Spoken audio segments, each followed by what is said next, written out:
Welcome to the session today. Today is our first session. I'm going to give you the demo. What are the course content that we're going to discuss?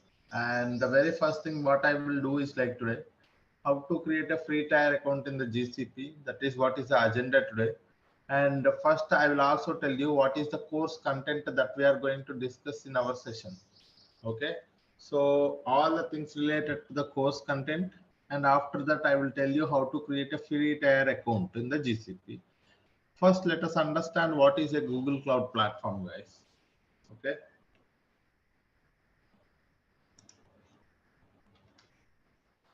so GCP, what is GCP? Okay, so we are saying nowadays cloud platforms become very famous because cloud platforms are mainly responsible for the cloud computing. Okay, so all the computation required for the data engineering or Kubernetes or application development, everything will be taken care by the cloud platform itself. Likewise, in the Google Cloud Platform is one of the leading cloud provider like AWS and Azure. So it is also providing you the cloud computing services. Okay. If we have to say what are the services that the GCP is providing, okay, in terms of a data engineering, you can look at the databases that it is providing, and also big data tools, big data processing tools, so many other. So these are the things that the Google Cloud provides. For example, there is a compute engines, Kubernetes engines, app engines, likewise cloud functions, serverless platforms, fully managed services. Okay, so all of these things that the Google Cloud platform is providing for us. Okay, in our session, what we are going to discuss this, let me open a OneNote where I'll tell you what is the course content that we are going to discuss in our session and a later point of time. So if you guys have any questions, I will we will spend the time to discuss discuss if you guys have any questions. And let me tell you what is the course content first. So here is the course content, guys. So as we already know, as I mentioned, Google Cloud Platform is providing a pool of cloud computing services such as Google storage and database services, as well as big data services. Okay, here also you can see Google big data services. Okay, so in our session, what we are going to discuss is these are the things that we are going to discuss in our session, guys. Google storage and database services. Okay, the very first service that is what we are going to discuss is Google Cloud Storage. What is a Google Cloud Storage? Why it is important? What kind of a tool it is? What kind of a data it is going to store? All the things related to the Google Cloud Storage.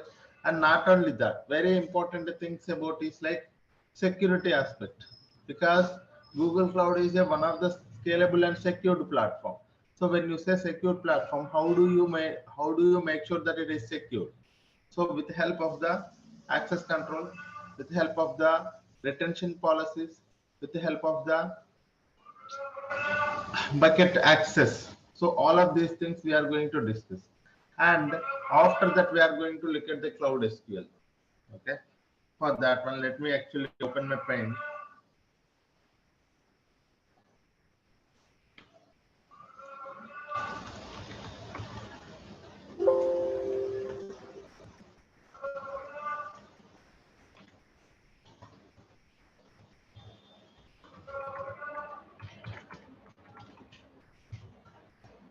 Database services. Okay. This is one point where we will be able to learn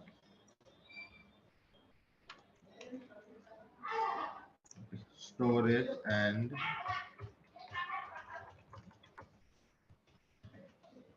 database services.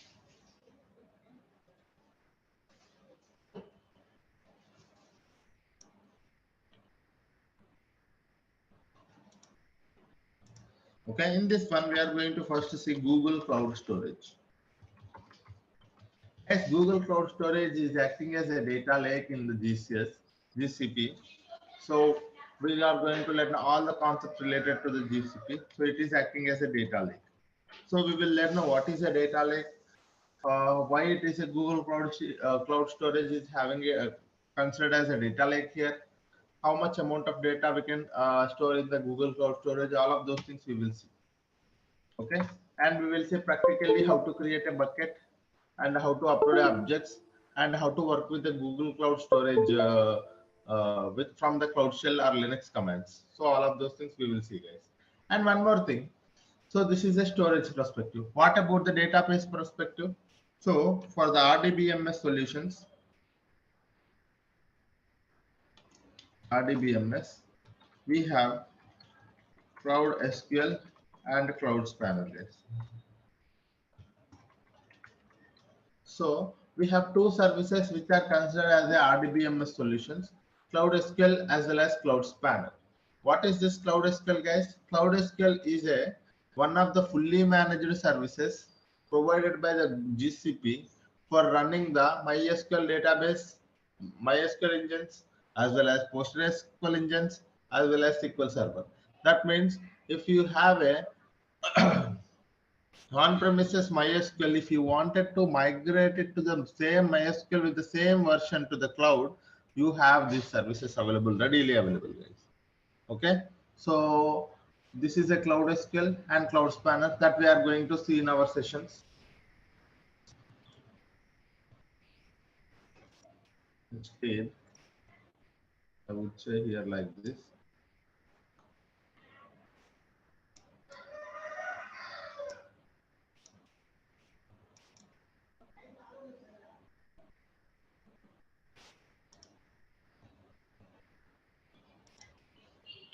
Storage services.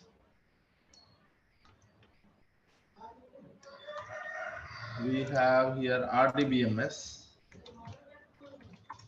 In RDBMS, we have first one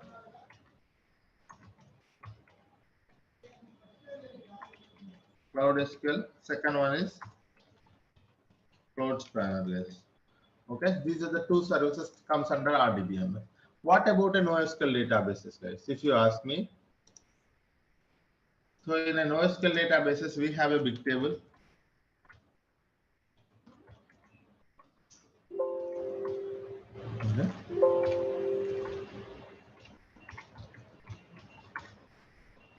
NoSQL databases.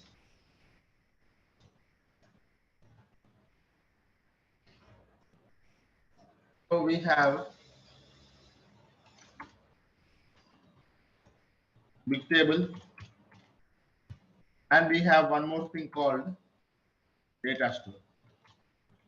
Okay, so these are the two databases acting as a NoSQL databases in the GCP. One is big table, one more is data store, guys.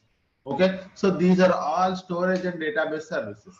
Okay, what is one is Google Cloud Storage, one more is Cloud SQL, Cloud Spanner, and the third one is a big table and data store. So these are the Google Cloud Storage and database services. Okay. So what about the other big data tools that we are learning, sir? If you ask me, the big data tools that we are learning here is because we do get the data from a multiple data sources, right?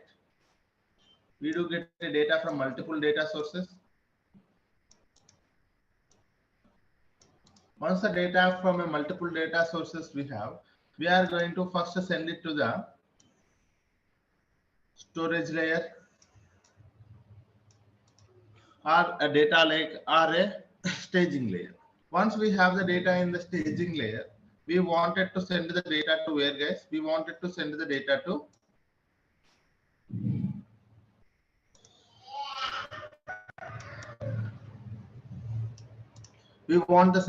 send that data to the data warehouse. After that, there will be a different users will be there. Either it will be an ad hoc request, or it will be a reporting purposes, or it will be a business manager asking for a requirement.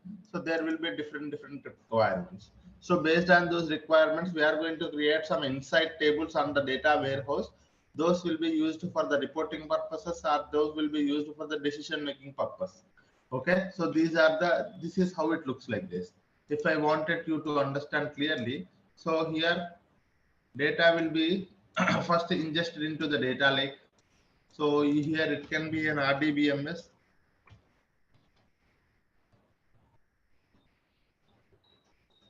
It can be a web server on an application. It can be a web server or an application, guys. Or it can be a CSV file from an application or IoT data from an IoT application. So you get a data from a multiple data sources. You try to ingest the data into the data lake. So this is your data lake, guys. You try to ingest the data into the data lake, and once you have the data in the data lake, you try to first send the data to the where, guys. You try to process the data and send it to the data warehouse. Okay, what you are doing, guys, here you are trying to process the data. Okay, process the data, transform the data, clean the data, whatever the things you name it, all of those things, guys. Okay, you try to process the data and send it to the data warehouse. Finally, as per the business requirements, it will be creating a ML models. There will be a dashboard requirements. There will be ad hoc requirements. So based on the BA requirements or ML or some ad hoc requirement. Ad hoc. Okay. So this is how it will be, guys. Okay, so this is what is the typical architecture of a data world, guys. A data engineering, in a data engineering, what we will do in a high level, if you want you to understand, this is what we do, guys. So we will be working on an ingestion process. Here it is a source, guys. You can think this is a source. Okay, from source to the staging or a data lake, people call it as a storage layer. Okay, and here we are going to do what, guys? Ingestion, right? Ingestion are collecting the data, and what we are doing is we are doing process. What we are doing in a data warehouse, we are trying to analyze the data, transform or analyze, right? Transform, finally analyze. Analysis. So this is what I am calling, what you know, guys, this is what is mean by a data life cycle. In a data life cycle, you're gonna get the data from a source, you do the ingestion into a storage layer, and you do processing on top of it to clean the data, prepare the data, you do some transformations on top of it, and you try to analyze the data to improve your business. So this is what is called as a data life cycle. In a data life cycle, ingesting the data, collecting or ingesting the data, and storing the data, processing or transforming the data, finally analysis, or you can also say dashboards, report creation. You can also say report creation, reporting. Okay, reporting. Okay, so this is what is the typical life cycle, data life cycle, guys. In a data life cycle, this from the source to the finally reporting, that is where your destination is, right? You are going to create some dashboards, or you have a table that you can do directly do the analysis, or you ingest the data and finally store it in a one, instead of a storage layer, you can just mention it as a storage list, storing, data storing. Okay.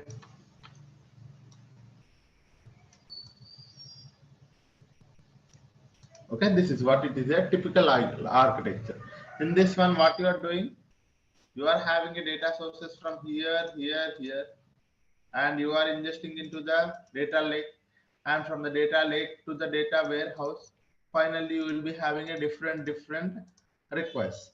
So based on this one. So in a data life cycle, these are the processes that you are coming up with, guys. In this one, you see, you are having a source, sorry,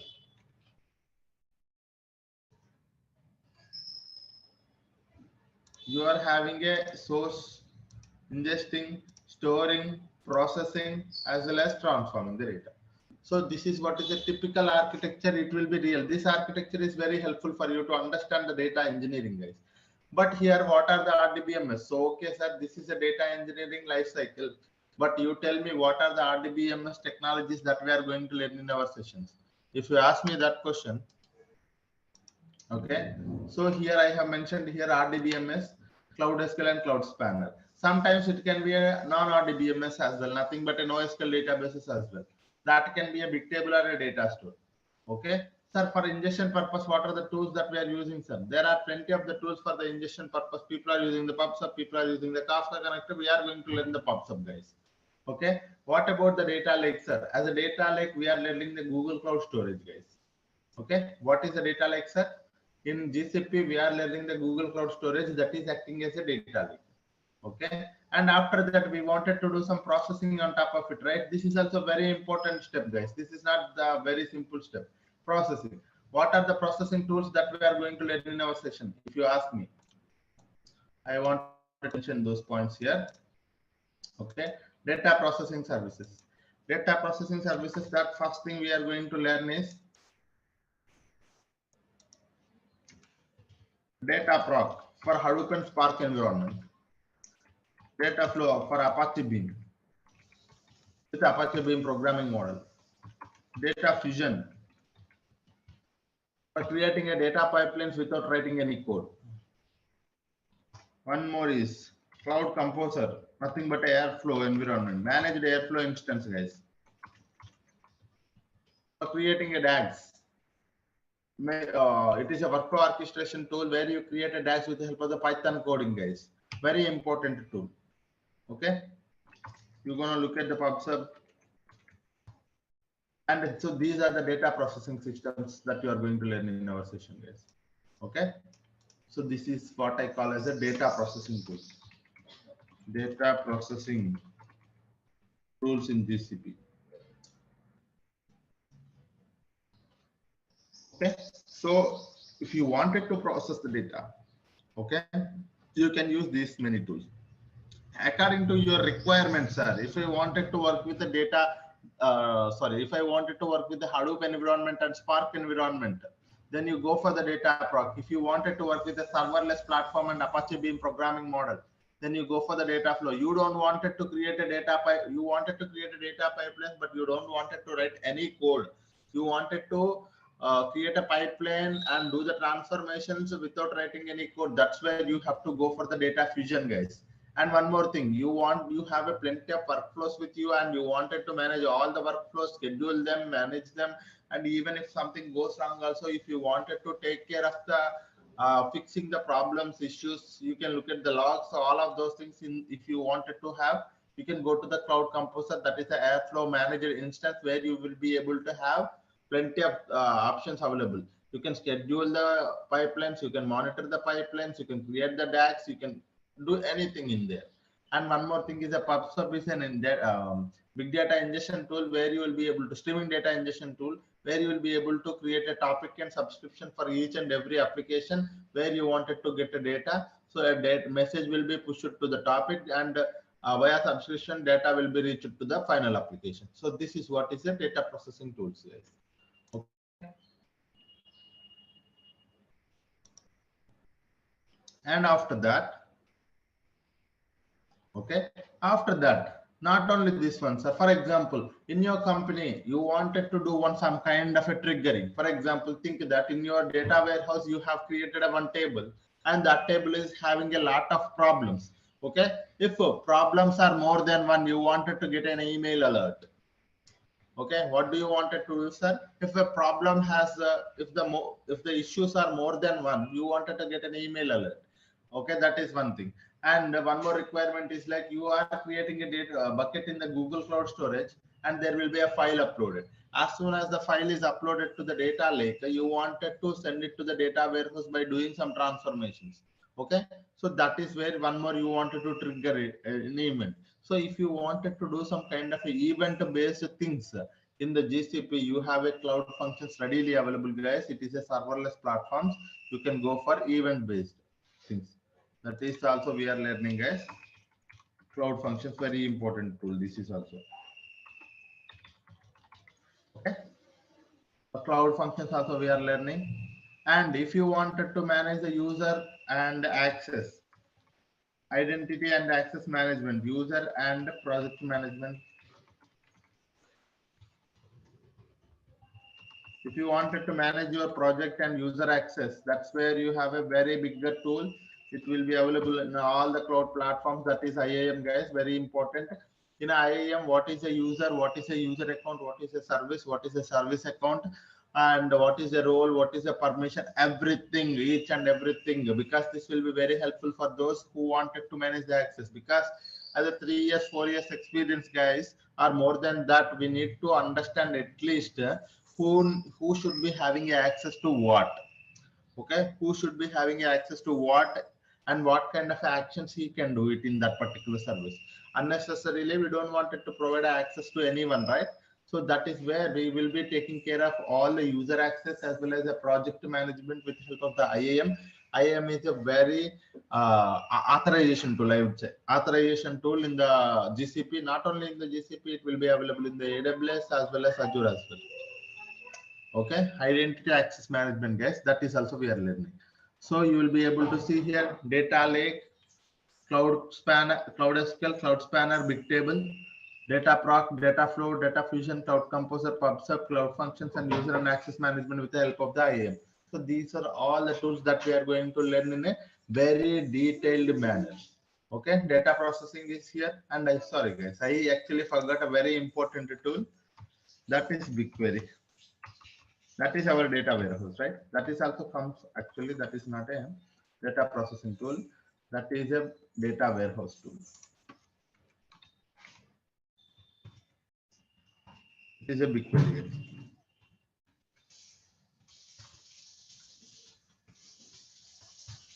Okay. BigQuery. Okay, what is a BigQuery, guys? BigQuery is a modern data warehouse. It is acting as a data warehouse in the GCP. Okay, so this is also one more important thing that I actually forgot to mention somewhere.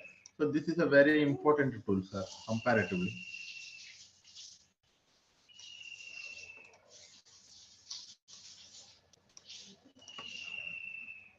Okay, so this is all about the data warehouse, and if you wanted to connect it to the data warehouse and do some BI activities, we have a data studio and data looker, but we are not just focusing on those data visualization part, but at the end of the session, how people are connecting it to the data warehouse and doing some dashboards on top of our data, how it will be helpful for them. So we will see for those things, but it is not too much deeper, guys. This course is only responsible. This course is mainly intended for the data engineers. Okay, so this is what we are going to do, guys. Okay, any questions anyone having so far on the course content? Any questions, guys?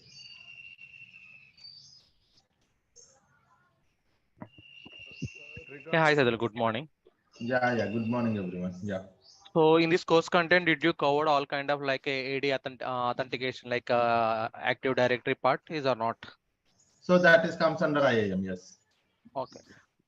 Yes. And cloud functions. Okay. Yes, So it's a kind of like a developer tool. it's a data engineering. Which Okay. one you are asking? Cloud functions is a developer tool. Yeah, no. I'm asking. Basically I'm a .NET developer. So can I Okay, consume those services to how of my course. intention is to create service with authenticated Sure. authorized service, and I can consume that service through .NET. That yeah, you can learn a lot of things here. Yes. Yeah. Thank you. Yes. How much frequently will be using SQL? Your voice is very less. I couldn't actually hear. Yeah. How much frequently will be using SQL queries? Yeah, frequency of SQL queries. So I would like you to understand that SQL and Python becomes very famous here in the data engineering. If you wanted to see Cloud SQL, Cloud Spanner SQL, BigQuery SQL. And even if I go to a data proc and if I wanted to work with the PySpark, I'd be using the Python plus SQL plus Spark. Okay, so again it comes in SQL and data flow SQL, data fusion, no tool, cloud, it's a Python. So this is how it is, guys. If you wanted to understand all the concepts, whichever, whatever I am saying, so you would be able to, I am expecting prerequisite for the course is a basic or at least a basic knowledge on, medium knowledge on SQL and little bit of Python. Little bit, at least what is the data type. Okay, all the data types, if you learn it in the Python, that is enough. Okay, but SQL, I would expect a medium knowledge, guys.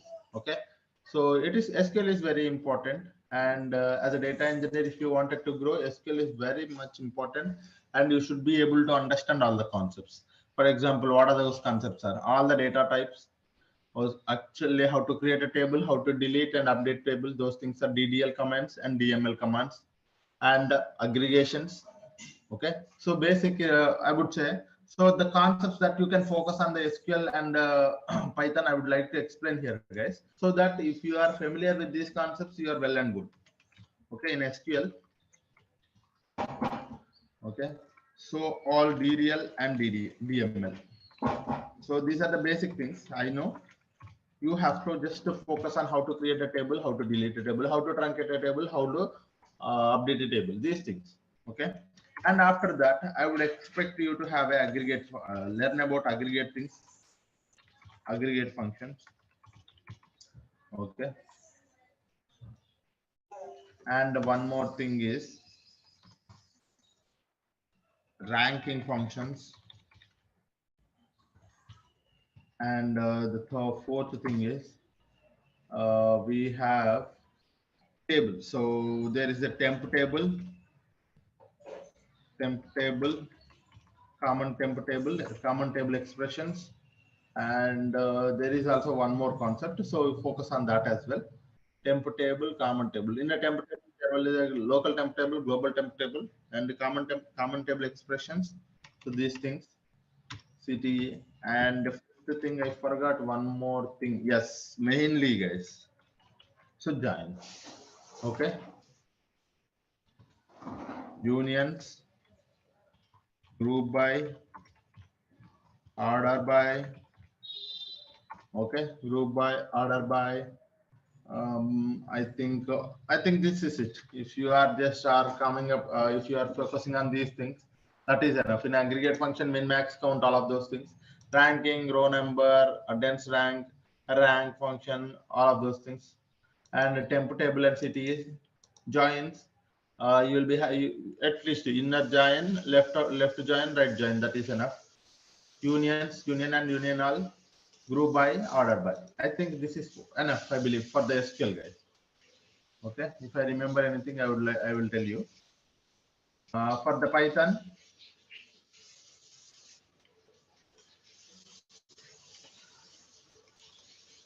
Python, I would expect you to have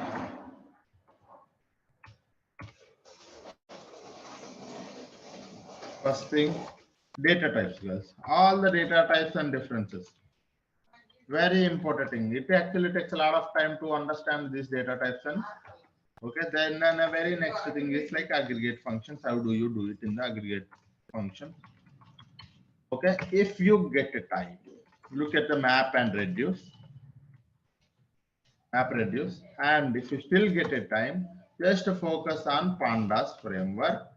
In a pandas, look at the data frame concept, how to create a data frame concept. That's it. Okay, if you are just focusing on these things, that is enough, I believe. Okay, all the data types, aggregate functions, map and reduce, pandas, data frame concept, if you get it. Okay, but minimum, the basic thing I would expect is this thing, all the data types and their differences. Because if I say list, you should understand what is a list. If I say tuple, if I say a dictionary, if I use some other data type, you should be in a position to understand what is an array. You should not confuse, right? You should not you should not be able to, you should be able to understand each and every term that I'm using in the Python. So that is what I want you to understand. Okay, so these are the concepts that I would expect from you guys. These are very simple concepts. If you sit for this is for 2 days, this is for 1 day, you'll be able to understand all of these concepts. That's it. And development perspective, what we are going to learn in our session, if you ask me. So these are the prerequisite, right? Sir, what I would be expecting, what kind of a development knowledge that I'm expecting from this course, if you ask me, you can expect, I would directly mention here itself, you can expect SQL development knowledge, and one more is PySpark development. Okay, these are the two things that we are focusing on. Okay, so sometimes we are also using the Python, so Python also you can do. Okay, so this is what it is. So I will also tell you how you can actually go for the Java also. So that is also fine. Sometimes one of the code or two of the codes I will also include the Java, but that is more for you to understand. Okay, this code, the code will also be there in the Java.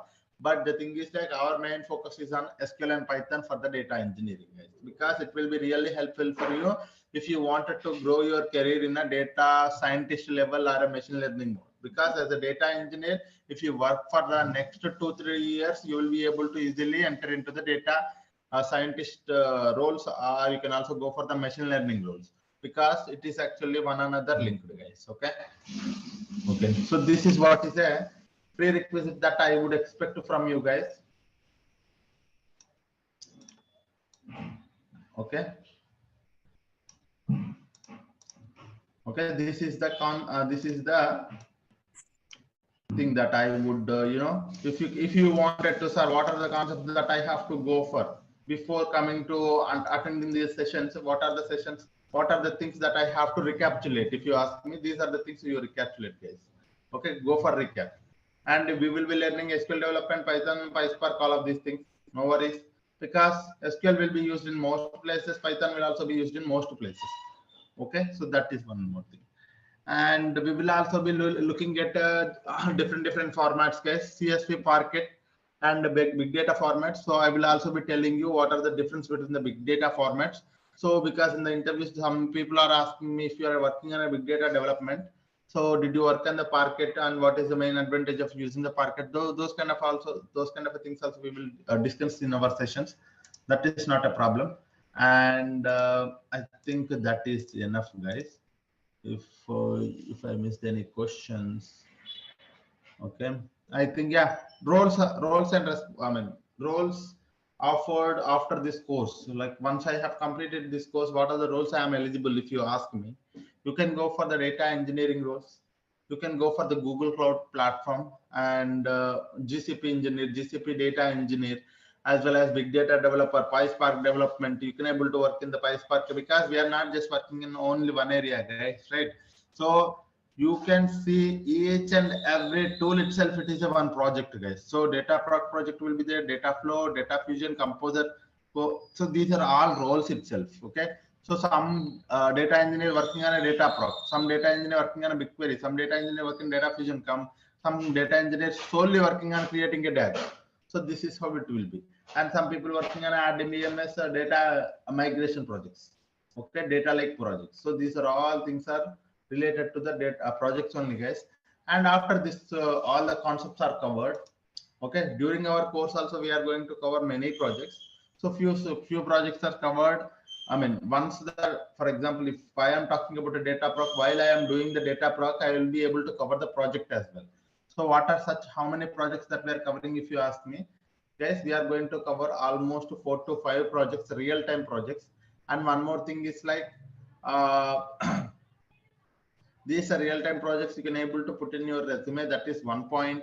And one more thing I want you to understand is like, okay, so whenever we talk about a one service, I would go to the Google Cloud platform and I will try to explain all the things about that service theoretically and practically, and I will implement a solution there itself.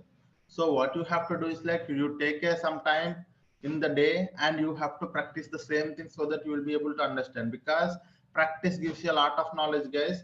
Understanding everything seems very simple, okay, while I'm explaining everything seems very simple, but after 2 days, 3 days, if you don't practice the thing, you wouldn't be able to understand the concept after 2 or 3 days. Okay, I want everyone to put at least spare 2 hours every day, 1 hour for the class, 1 hour for the practice session. Okay, so that is what you have to do, guys. And this course actually takes 40 to 45 hours, guys. More than 40 hours. Okay, more than 40 hours it will take. Okay, we will be having a daily Monday to Friday, 1 hour session. Okay, this is one more thing, and recordings will be shared to your emails. You will get a recording, guys. And one more thing is like what I actually forgot.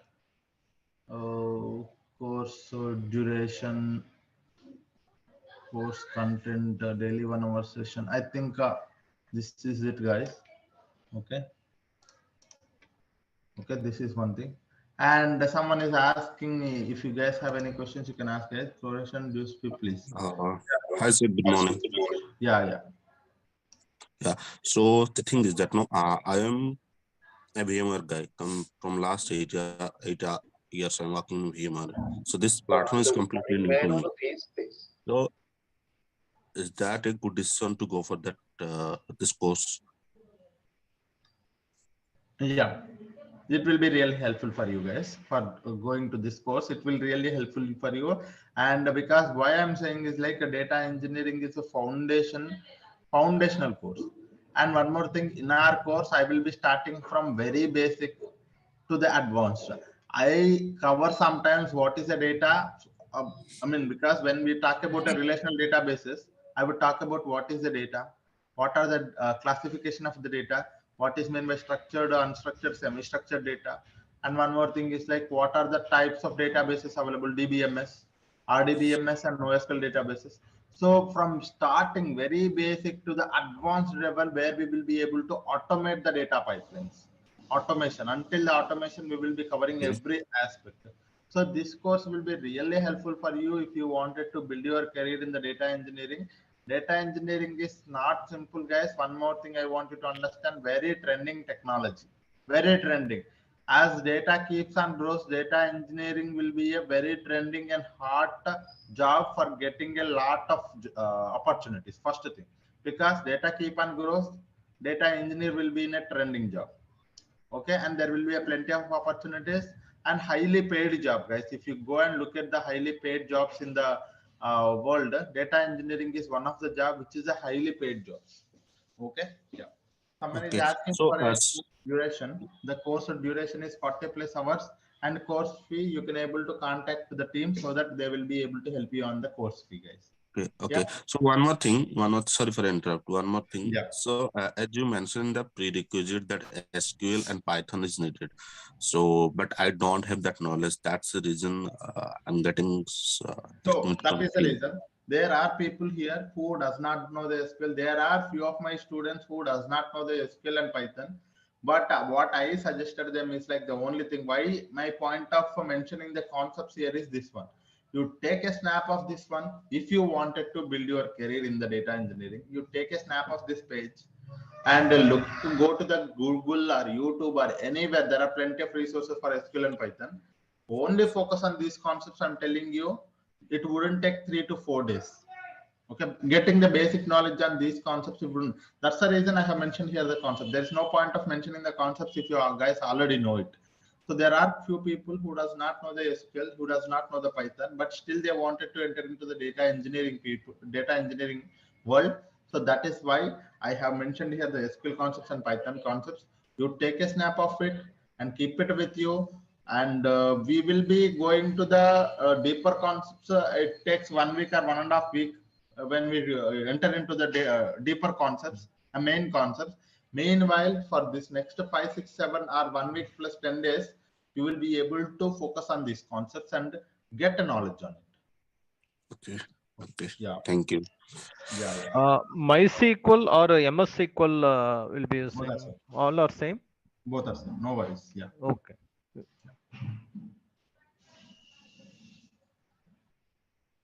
So someone is asking me, I'm planning to make a move in the data engineering. I'm having a 10 years of experience in the Oracle database. How it's helpful for me? I'm telling you, if you are coming from a Oracle database, or if you are coming from a, same background like MySQL or a support engineer or whatever the data, if you are working in a data world already, this course will be really helpful for you. You can get a good opportunities. First thing, a lot of hike you can able to expect, guys. A lot of hike you can able to expect. Okay.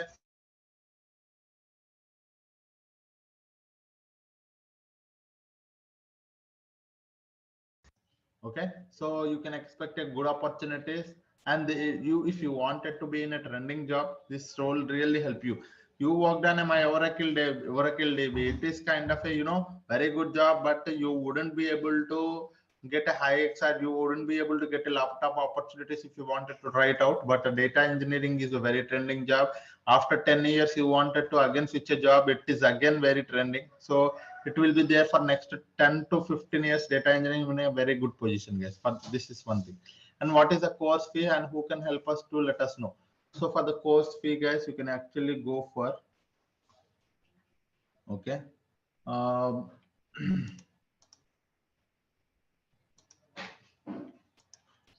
you can contact the IT team. Okay. So they will help you on this thing. Yeah. Any questions anyone having? Some people, okay, sorry guys, there are plenty of questions in the chat. I would try to explain one by one. Okay. And so is this course specially catering the data engineering with GCP and generic cloud computing with Google Cloud? Both. Okay, that is both, guys. Any project included in this course? Of course, guys. Don't worry about the project. Real time when I started my working, and still I am working in the projects. So those projects are I have created as a data engineering project here.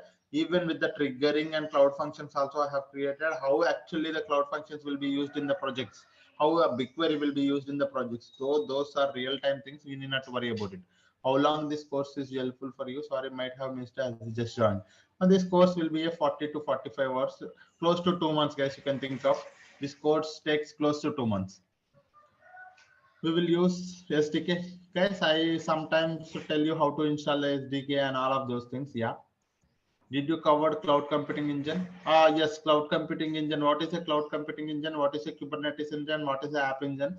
Basic concepts related to that we will be covering, guys, but not more than that. Yes, because it is a data engineering course. While attending the interviews for the GCP data engineer, the expert certification in GCP data engineering. Certification is mandatory for attending the no, guys. Okay, no. It is not mandatory, but if you have a data engineering certification, this will be really helpful for you. Okay, that actually gives a lot of, if there are 100 points, out of that 10 points or 15 points will be added to you by with help of the data engineering certification. But that's not directly get you the job, land you a job, but the concepts that we are going to cover, if you are having a good knowledge on all of these concepts, this will be really helpful for you to get a job. Yes. So one more thing I want you to understand, whenever I was talking about a one concept, let us just say, okay, let's just say data lake. When we are talking about a data lake or a BigQuery, so for a data lake, I'll try to give you some assignments, guys. Okay. And whenever talking about a BigQuery, I will try to give you 2 to 3 data sets for your assignment. Okay. You have to, what you can do is like you spare your time and focus on the answering those questions. Okay, so that you will be able to, when you try to complete those assignments, you will get a lot of knowledge and creating a lot of knowledge and using that particular solution. Okay, that is one more thing. And the data engineering is not all about the development, it is also about architecture, guys. So you have to focus on, it's not that I should use the BigQuery in a very good way. It's not like that. You should understand that how the BigQuery is, how we can use the BigQuery for a very efficient manner, and how BigQuery helps in a GCP, and how it is different from the other cloud tools and other on-prem tools like Hive as well as Redshift and Synapse. So you have to understand that concept as well. So our aim of the course is to get a development skills as well as the architecture points, because architecture also very important for us to understand. Every data engineer should go to the data architecture and machine learning solutions. Okay, so this is what we have to understand. Any other questions anyone having? Okay, so you can expect this thing from our course, guys, both actual development plus architecting. So these are the two things that we can expect. And I have mentioned here the all the course details on the chart, guys. You can also go through it. Okay. So time of the timings, I actually forgot to mention the timings, guys. The timings are same timings, guys. 7:30 to 8:30 a.m. Okay, same timings every day. Okay, so these are the timings. Yes. Yeah. Any questions anyone having? Yeah, Saidhul, I have one question. So I'm Yeah. expecting just I have to create one sample web application. Then how I want to deploy that application in the cloud? Is it possible to cover in this session? I mean, in this course content or not? Actually, for the deploying the pipelines and deploying the things that we are going to discuss, but application, because we are not an application developer, so that thing is not covered. Okay, thank Yeah, but creating a data pipelines, deploying those data pipelines, because that is where we are focusing on as a data engineer. Yeah. you. Okay, thank you. Yes. Yeah. Someone is asking a batch time that I have mentioned here, guys. On premises to the cloud. Yes. Data migration on premises to the cloud that we are covering. Yeah. Any other questions, guys? Anyone?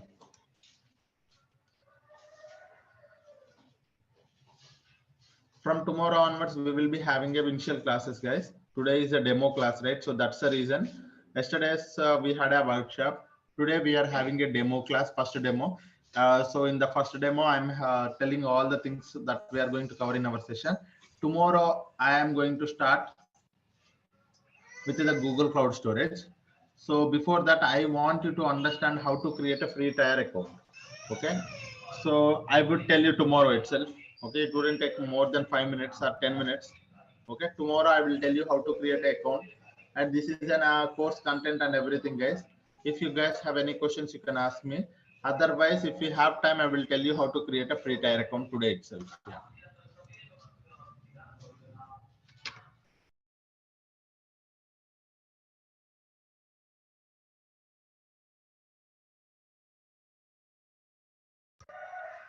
Okay, guys. So this is it for today. So hope I have given you a good understanding of what are the services that we are going to cover in our sessions, and hope you got some idea about a data engineering and a prerequisites, as well as what kind of a things that we have to focus on before entering into the data engineering, and what kind of learnings that we can expect out of this course. Okay.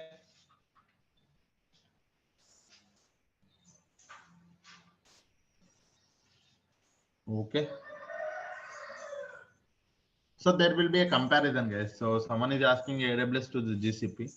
Whenever I am covering one service in the GCP, I would also tell you what kind of a service that is the same available in the AWS as well as Azure as well. So you will be able to have some knowledge on topic names of each and everything. But the only thing you have to understand, one thing is like, if you learn one to cloud tool, that means you are learning all other cloud tools. The only thing is like you do not know the proper terminology. That's it. Okay, so if you are learning one tool, that means one cloud tool means you are learning other clouds as well. Okay, so don't think that if I learn what could be a thing, that if I go to the company, if they're asking me to work on AWS, it's the same thing. You need not to worry about it. The technology is same. The only thing is like a platform is different. That's it. Okay, any GCP support job roles. So all these things, the development plus support plus big data developer plus admin plus, this course will be for all of the things, guys, because we are covering the IAM for the admins. We are covering the if you are wanted to go for a support, you need to know the services first. So you should know the development plus support. This course is for the development. If someone wanted to go for a data engineer, a developer, or a support developer, support engineer, or admin. So this course will be helpful for all of you guys. Yeah.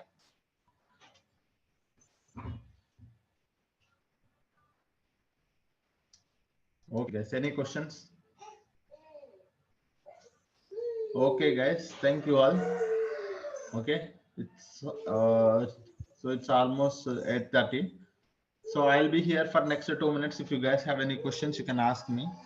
Otherwise, we can wind up the session. Tomorrow, with a very fresh mind, with a very positively, we are going to start our sessions with the Google Cloud Storage. So come up with a very fresh brain, sir, so that you will be able to learn and explore a lot of things in the GCP. This is not just a topic that we are going to explore. We are going to enhance, what I would say, we are going to acknowledge the development, how the Google Cloud platform has designed all of these tools, how these tools are going to helpful in our day-to-day activities. And one more thing is like these technologies are very good, and we will be able to work with any kind of data. So from tomorrow onwards, we are going to learn a lot of new things. Okay, keep your brain open for learning all of these things. Come up with a very fresh brain so that we will be able to see a very new and trending technologies. Okay, guys. Yeah. Thank you all. Thank you. Yeah. Thank you. Thank you, guys. Thank you. Have a great day. Thank you. Will you be sharing today's recording? Yes, you will get a mail for today's recording, guys. Don't worry on that. Yeah. Yeah. Thank you all. Have a great day.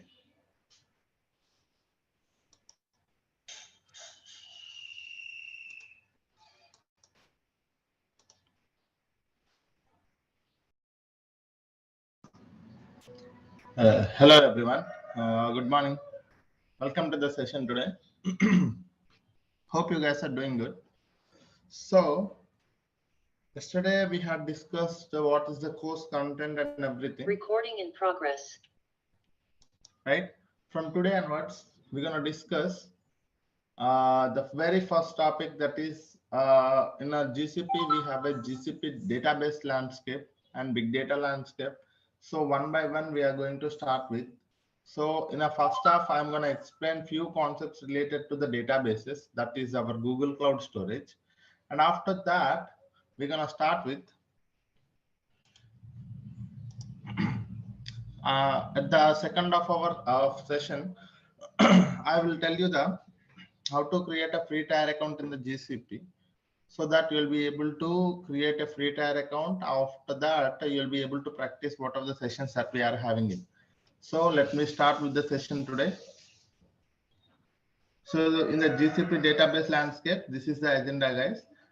Okay, we are going to explain all the GCP databases landscape and the differences between the RDBMS as well as NoSQL databases. And in this one, we're going to look at the Cloud SQL, Cloud Spanner, and Bigtable. Okay, so these are the things. So first, we're gonna see data lake modernization in the GCP. If you wanted to have a data lake in the GCP, how we can have it? So which tool can be acting as a data lake in the GCP? Let us see one by one, right?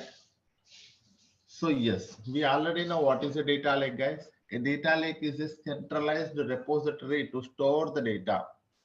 Okay, a centralized repository to store or retrieve the data as per the business requirement, right?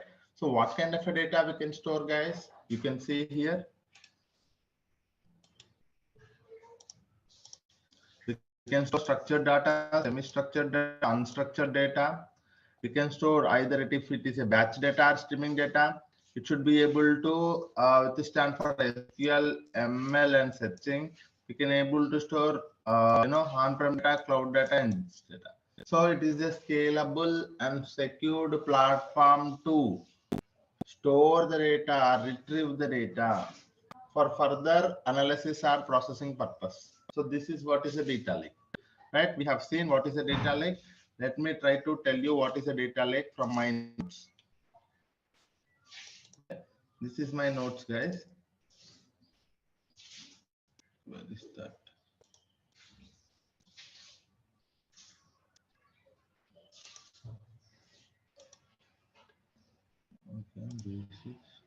Yeah. So this is what it is, a data lake. I hope you guys can see my screen clearly. Okay. So usually you get a data from a multiple data sources. So in a data lake, the data lake should be withstand to store any amount of data that is coming from a multiple data sources, and it should not restrict any data format. It should allow any data format to be stored, any amount of data to be stored, and it should be scalable platform and also secured platform. Okay, so that is what is a data lake. A data lake is a centralized repository to store or retrieve the data. And what kind of data we can store, guys?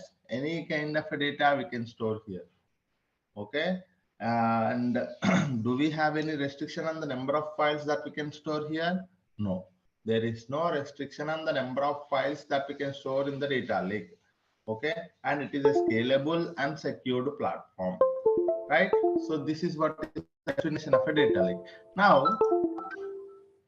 Now let us see data lakes using a GCS. In a Google Cloud platform, we have Google Cloud Storage is acting as a data lake. What is that? Let us see now. Okay, so this is Google Cloud Storage is as a data lake in the GCP. So what is a Google Cloud Storage, guys?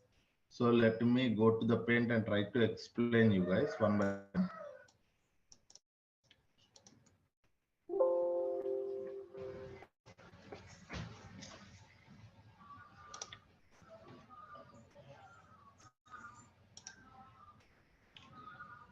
So from today, from the very first topic that we are going to see is Google Cloud Storage.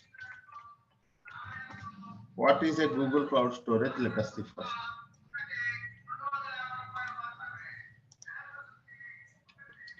Okay, so Google Cloud Storage is one of the fully managed services in the GCP. What is this one, sir? One of the fully managed services in the GCP. What do you mean by that, sir? What is mean by fully managed service? Sir, I want you to understand what is mean by fully managed. For very first thing, I will try to tell you. Sir, if you go to any cloud platform, okay, if you go to any cloud platform, the services in the cloud platform are categorized into two things. One is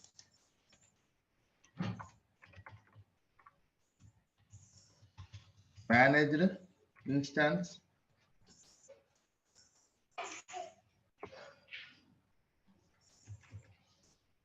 okay, not managed, virtual machine.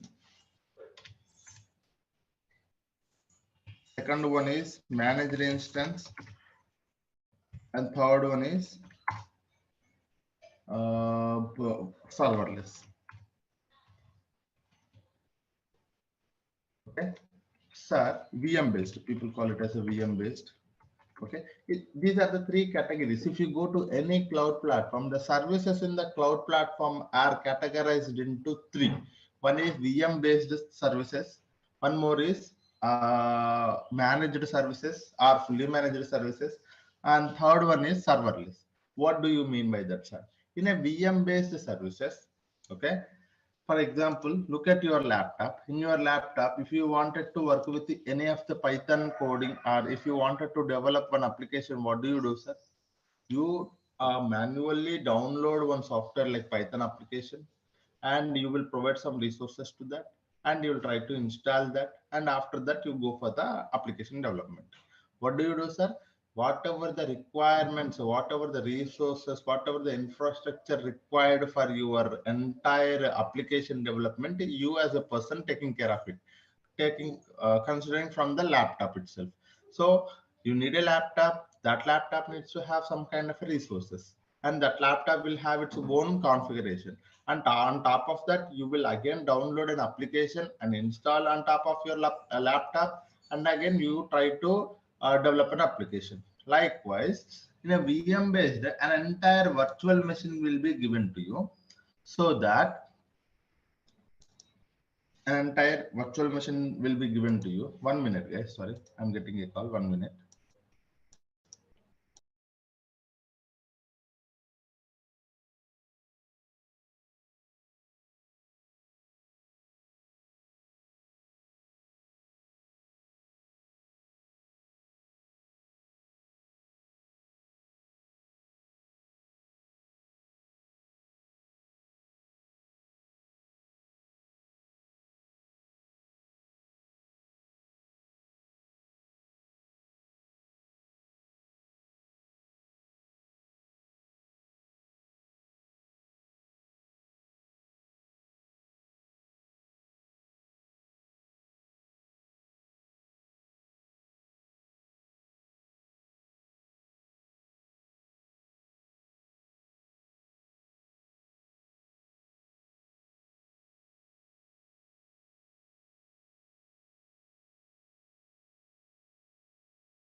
Sorry guys, I back now.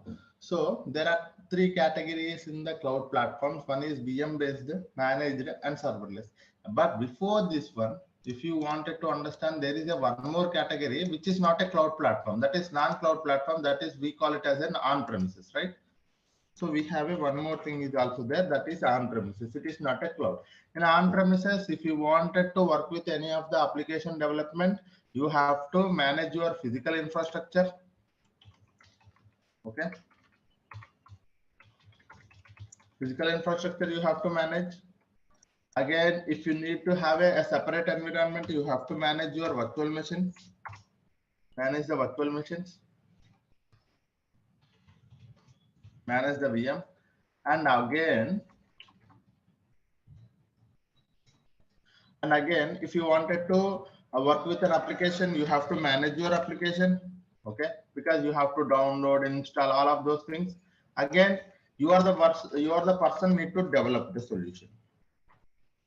Okay, so in a typical architecture, this is the things happening is in any company. If someone wanted to work with the any application development, first thing there will be a resources part. One is infrastructure. So as a person, we have to take care of the physical infrastructure. Again, if we have to have a development environment separated for each application, we need to go for a virtual machines. And again, we have to manage the application configuration. And finally, we can develop the solution on top of the service. So this is what it is. So in an on-premises, you as a person have to manage all of these things, guys. Okay, in a on-premises, we have to manage all of these things. Okay, but if you go to the cloud platform, what is the main advantage? Let us see one by one. Okay, very important thing, guys.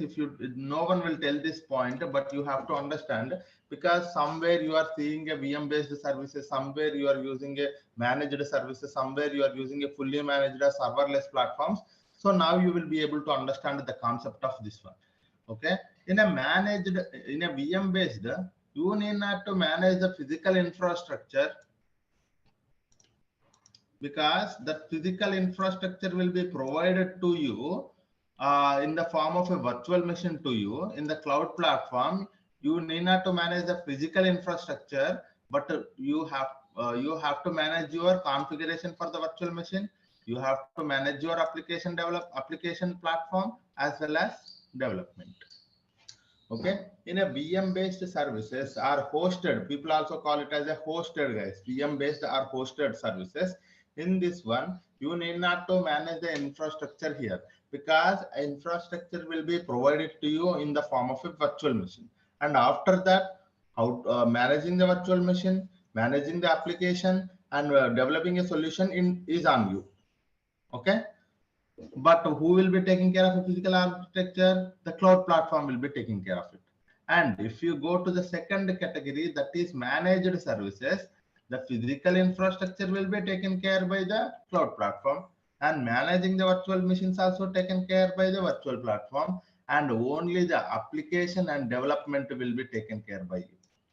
Managing the application, managing the developing a solution will be based on you. Okay, you have to manage it, you have to take care of it. Okay, and if you go to the serverless platforms, the name itself it is saying, you need not to worry about a physical infrastructure, you need not to worry about a virtual machines, you need not to worry about a platform. Managing application, nothing but managing the platform, guys. Okay, you need not to worry about a platform, you can directly go for the development. Okay, this is what the cloud platforms are doing a best thing for us. Okay, because they are taking care of a lot of burden from us. If you go to the virtual machine based, an entire virtual machine will be provided to you. When they have given a virtual machine to you, all the configuration will be given to you, guys. If you need this much of, if you need 500 GB, 1 TB, 10 TB, 100 TB of storage, networking properties, as well as a RAM, if you need to have a lot of CPU, you can select it. Okay, so a highly robust virtual machine, you can select it. If you go to your laptop is a small machine which will be having only small configuration. But if you wanted to have a very heavy machine with a large properties, you can select it. Okay, that properties will be, that management of the virtual physical infrastructure will be taken care by the cloud platform. How, sir? We already seeing some data centers, right?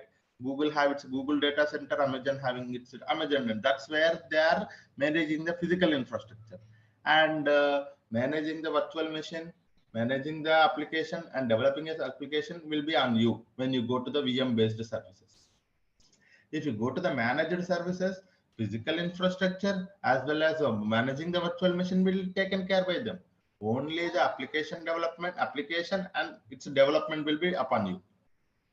Okay. And if you go to the serverless, only the development part you are talking about. Because we will see in our upcoming classes what is the fully managed, what is the serverless. So if you go to the VM managed, you can look at the compute engines. Okay, compute engines are there. Kubernetes engines are there. GCA, GKE. So these are all comes under VM based services. Guys. If you look at the managed services, we are every day looking at managed or fully managed. You can see that. So managed services are like managed services, Dataproc you can think of. Very good example, Dataproc, managed services. And for the serverless, BigQuery is the best example.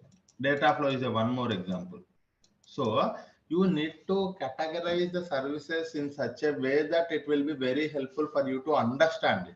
Because in a company, if a client asks you whether what kind of because we are looking for a serverless platform, you should be in a position to understand what is the serverless platform. If they are looking for a semi-serverless platform or a managed services, you should be in a position because serverless platforms provide you a lot of benefit when you are when you talk about a cost.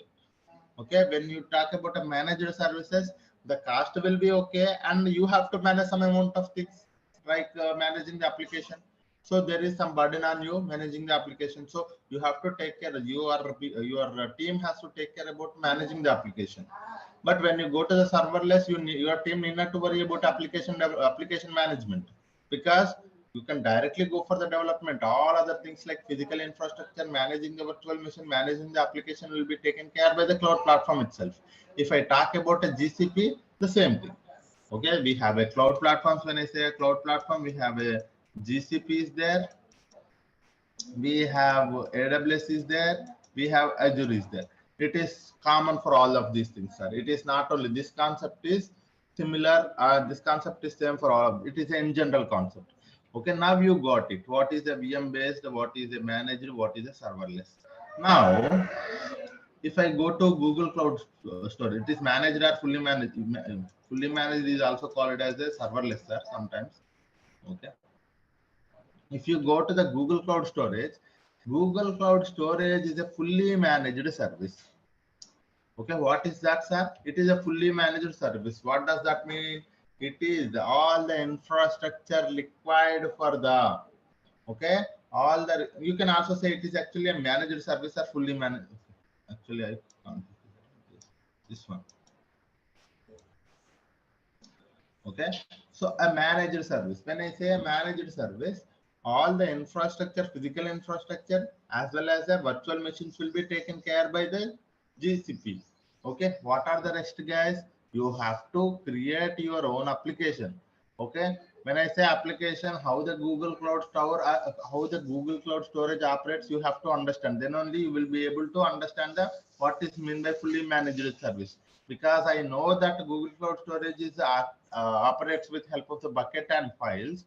You have to, when I say a fully managed service, all the physical infrastructure and virtual machine will be taken care by the GCP, and bucket configuration you have to provide. What is meant by that?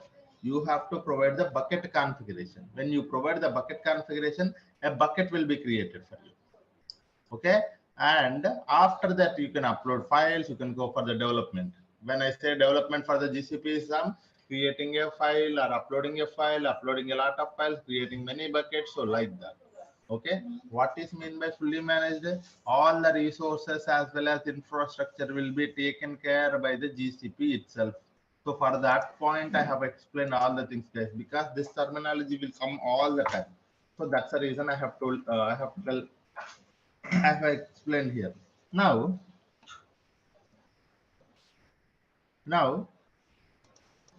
sir, it is now I understand that it is a fully managed services. So the infrastructure will be taken care by the GCP. That is fine. So now tell me what kind of a service that the Google Cloud Storage is. What is the main intention of having a Google Cloud Storage in the GCP? So if you ask me, it is a service for storing and retrieving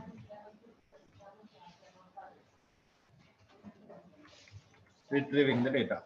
Okay, so what kind of a service it is, sir? If you ask me, it is a service for storing and retrieving the data. Sir, what kind of a data I can store here? Sir, what format data I can store here? Sir, how many files I can store here?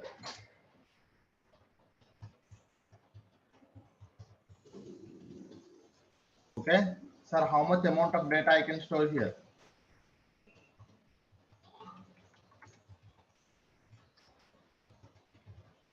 Okay, so sir, it is a fully managed service. It is a service, I would say. It is instead of that, a service for storing and retrieving the data. So when I say talking about storing and retrieving the data, how much data I can store, any amount of data, any number of files, any format data, any kind of a data, we can able to store in the GCS, guys. Okay. So this is what is the main intention. What is the purpose of a Google Cloud Storage? If you ask me, it is a storage and retrieving tool. You can store any amount of data, any number of files, and if you wanted and need to have a, if you wanted to have the data to be retrieved at some point of time, you can also retrieve this data. Okay. So this is what it is. And one more thing. So how the Google Cloud Storage operates? Okay, sir, it is a fully managed, that is fine, and the purpose of the service is also fine, but how it operates? Okay, how it operates? Sir, it operates via bucket and files.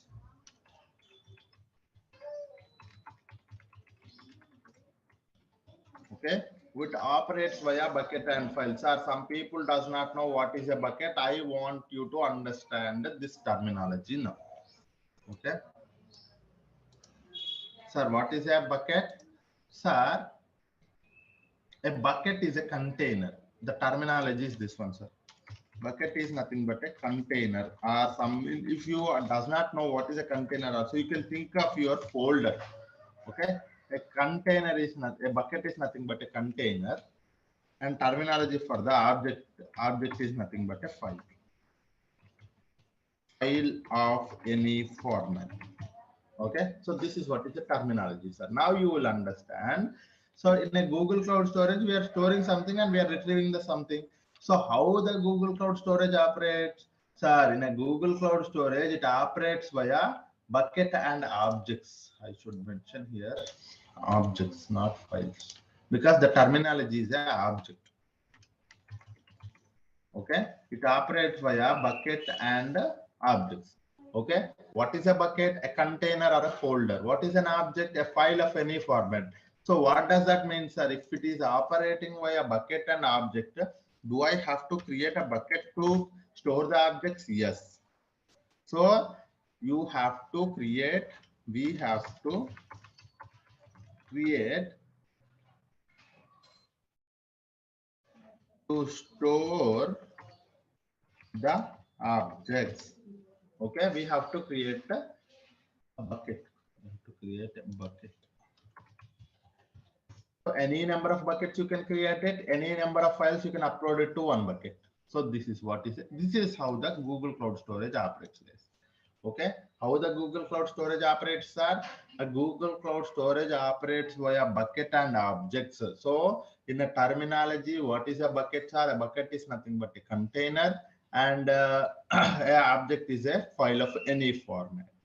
and we have to create. If I wanted to store some data, what I have to do, sir? If I wanted to store some data inside a Google Cloud Storage, what I have to do? I have to go to the Google Cloud Storage and try to create a bucket, and inside that I can upload the objects. What do you mean by objects, sir? It is nothing but a data, nothing but a file, right? So this is what is, it is how operates. Sir, so far everything seems good. The fourth point I want you to understand that it allows, Google Cloud Storage allows worldwide storage and retrieval. Okay, that means, what does that mean, sir? I do not know. One more basic concept it is coming, sir. You have to understand, there is a concept of region, multi-region, multi-region, and one more thing is a region, multi-region, dual region. Okay, so this is what, if it is allowing a worldwide storage and retrieval, what does that mean, sir? At any location you can able to store the data, at any, from any other location you will be able to retrieve the data, but you have to select a proper region and multi-region and dual region. According to that, if you wanted to store and retrieve the data within the region, you can go for the within the region option. And if you go to the multi-region, the data will be retrieved across all the regions. And dual region means within two regions. Okay, we will see this difference. Okay, this is actually takes some time, so we will see this difference tomorrow. Okay, what is the main intention of having a regional service, regional storage and multi-regional storage and dual region storage? Because there is a difference between them, and there is an advantage also there, and there is a cost in terms of a cost also. You can look at it, guys. If I go to the region, the cost will be little lesser. When I say dual region, the cost will be little higher. If I go to a multi-region, the cost will be little more higher. And we will see that tomorrow, the main difference, why it is. So that is one thing that we will see tomorrow, guys. The fifth point is, as I told you, scalable and secured platform. What does that service, sir? It is a one more final point, sir. It is a scalable and secured platform. So we will see what is meant by secured platform. And I just want you to give you an overall heads up to the Google Cloud Storage. Now you got it. What is a Google Cloud Storage? The only thing you have to understand today is that what is a Google Cloud Storage, and what is the main purpose of having it, who will be taking care of the resources here, and how it operates, how the Google Cloud Storage operates, and what kind of a tool it is, whether it is a storage, worldwide storage or a retrieval service, and whether can we go for a secured, whether it is a secured platform and scalable platform or not. This is the only point you have to understand, guys. Tomorrow we will see how to create a bucket. Inside that, all these things, like when I say secured platform, right? So we can able to say access control, and very basic concepts we are going to see tomorrow. Object versioning. What is mean by all of this terminology? We will see retention policy. Okay. Okay. And one more thing is also there, storage classes. Okay, we can also go for the storage classes. While you are creating a bucket, there is also a storage classes. So tomorrow we will see all of these things, sir. Whenever you wanted to create a bucket, so you can select a proper bucket name and a location where you wanted to. So when you wanted to create a bucket, you have to give a proper name to the bucket. Okay, you have to give a proper name to the bucket, and you have to select the location of the bucket, and you have to select the proper storage class for the bucket, and we have to select the access control, and we have to select the object versioning and retention policy.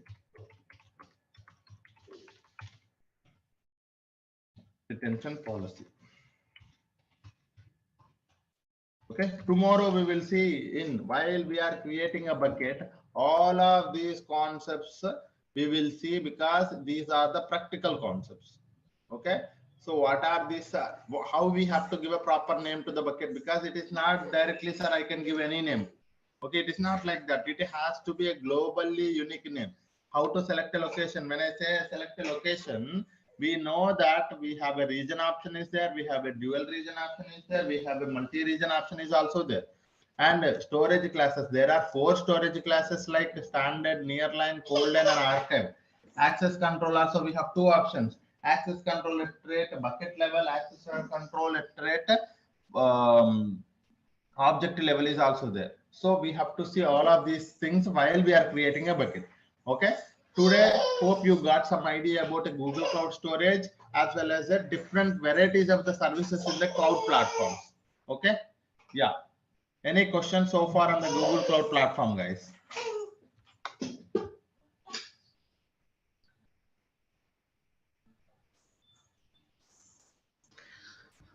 If we created a storage in a region type, after that we can change to multi-region or dual region after uploading the files in region. No, that's what. So there are few properties that you can change it. There are few properties once the bucket is created, you cannot change it. Okay. So that is, I have actually properly documented that. Tomorrow, I think we will see. Okay. What is a bucket and how to create a bucket. So bucket configuration. See, when you look at the bucket configuration here the location, you see for the location, this is we have selected a US West one and it is not editable. Okay, so when you create a bucket, you cannot, once you have selected a proper location to that bucket, you cannot later edit it. If you wanted to edit it, you just have to delete your entire bucket and you have to create your bucket with that particular location. Okay, that location is a region, multi-region, dual region as per your question, right? But there are few things, as you selected a storage class standard as well as access control fine grained, so labels if you wanted to add. So these are the editable properties. Okay, so this is a metadata of the bucket. There will be a metadata for the object will also be there, guys. There are 2 things: metadata about object, metadata about bucket. So in a metadata about bucket, you will be able to understand which properties can be changeable even after the bucket is created, and which properties cannot be able to change later after the creation of the bucket. Okay, so as we talking about, once a location is selected, location type region is selected, you cannot change it later. Hope I have answered your question. Yeah. Sir, one question. Yeah. So in terms of suppose we create a bucket and we have it in one region, and suppose we don't want to delete that bucket, we just want to replicate that bucket and keep a duplicate of that, and with added functionality in terms of adding location as well. So can we do that? Yes. So this is for, it's a one scenario that what you wanted to do is like you have 2 buckets, right? It's 2 buckets, right? It's not only 1 bucket, right? So as I told you, because I'll tell you why I said 2 buckets, because when you wanted to create a bucket, the name of the bucket is globally unique name. Okay, you cannot give a same name to the 2 buckets. First thing. Okay, so when you give it 2 names, that means they are two buckets, right? So what do you wanted to do is like whenever I upload one file to 1 bucket, you wanted to have that same file in 1 more bucket also, because you wanted to copy the data. So that kind of scenarios that we can see in our upcoming topics, because I have such kind of scenarios we can easily have with help of the cloud functions. I will create a one cloud function code. That cloud function code will be doing is like, it is a serverless platform. In the backend, what it will do, it will try to copy whatever the data that you are uploading to the 1 bucket, and it will copy it to the 1 more bucket, so that whenever you do that activity, it will be backend, it will be doing this activity as well, so that there is a copy of your data. Okay. Okay, got it. Yeah, this can be done. Yes, we will be having such kind of scenarios, plenty of practical scenarios we are seeing. And I want you to, if you are coming across such kind of a scenarios in your company also, you tell me, we will implement that solution. Okay, so that we will do, guys. Okay, I just don't want you to tell you a course and stop it here. I just want you to, if you guys have such kind of a scenario, sir, I am facing this kind of a problem, so can we implement such kind of a solution, or can we at least see an architecture for this solution? So that kind of scenarios we will see if you are coming across. So please let me know, that's not a problem. And someone is asking a question, can you teach how to create a bucket via SDK? Sir, yes, we will create a bucket with the help of the Cloud Shell. Yes, of course. So I will tell you how to create a bucket two ways, sir. You can also see here. So because each and every, I want you to understand this point. I think I might not have told you this point. So let me tell you this point. Where is this? Yeah. So, sir, very important thing. I will write it here. There are two ways. There are more ways, but mainly two ways for me.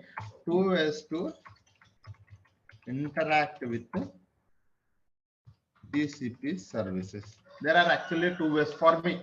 Okay, I don't know how people say, but for me, in my classes, I will tell there are two ways if you wanted to interact with the GCP services. One is UI, one more is code. Okay, one UI is nothing but a console.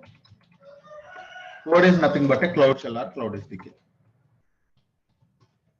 Okay, or SDK, Cloud SDK. Okay, this is what.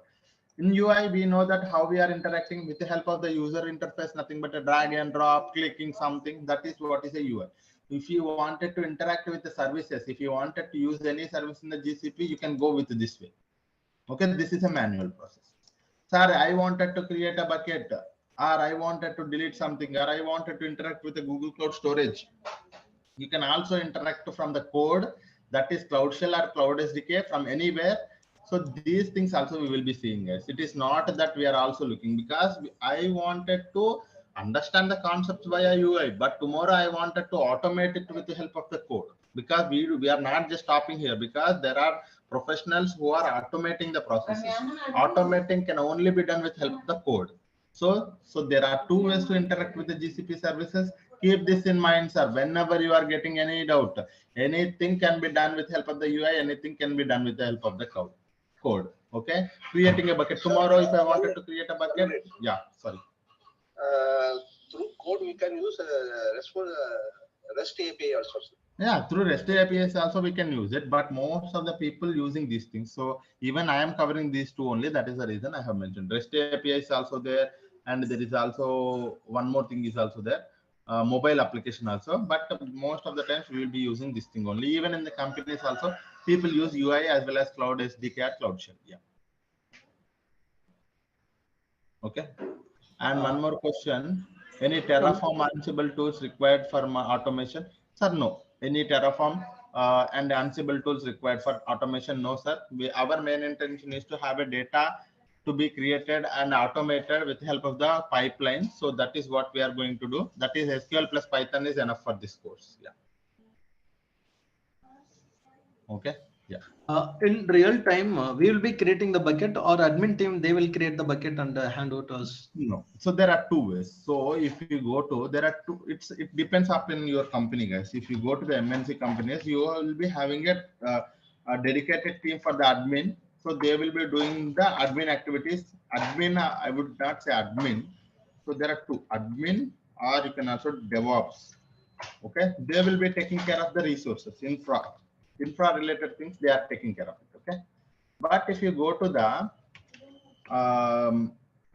tier 2 companies, tier 3 companies, what they do is like something like startups or some low base, I mean, not product, some basic product based companies are, you know, if you go to small scale companies, what small scale? Okay.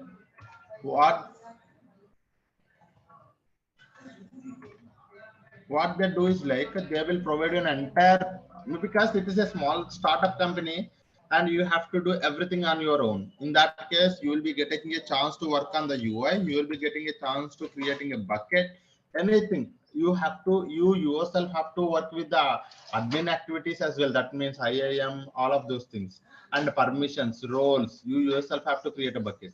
But when you are going to the MNC companies, most of the times they will not providing you access to do that. But there is an environment called sandbox. In that sandbox, you can do anything.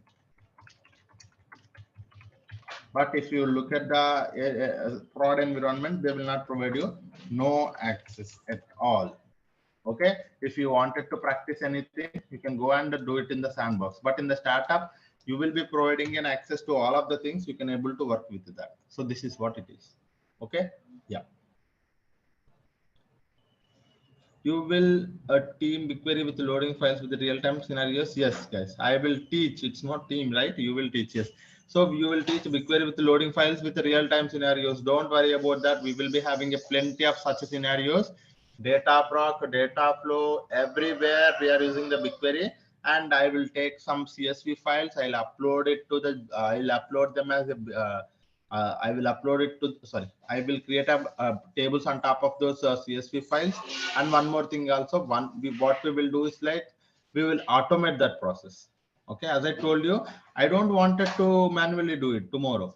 Okay, if a file CSV file available in the GCS bucket, what I wanted to do, sir, automatically it has to create a table inside the BigQuery. Okay, that automatic scenarios we will see. Don't worry about that, sir. Plenty of automations, plenty of scenarios, topics, real-time things we are going to see in our thing, guys. Don't worry about that. Yeah, just to focus on the knowledge, you will be able to get a lot of you know, real-time scenarios from me. The only thing is like, please be attentive during the class. Yeah, yeah. Now, so this is enough for today. What I will do is like I will try to tell you how to create an account. So we will see tomorrow rest of the concepts. Okay.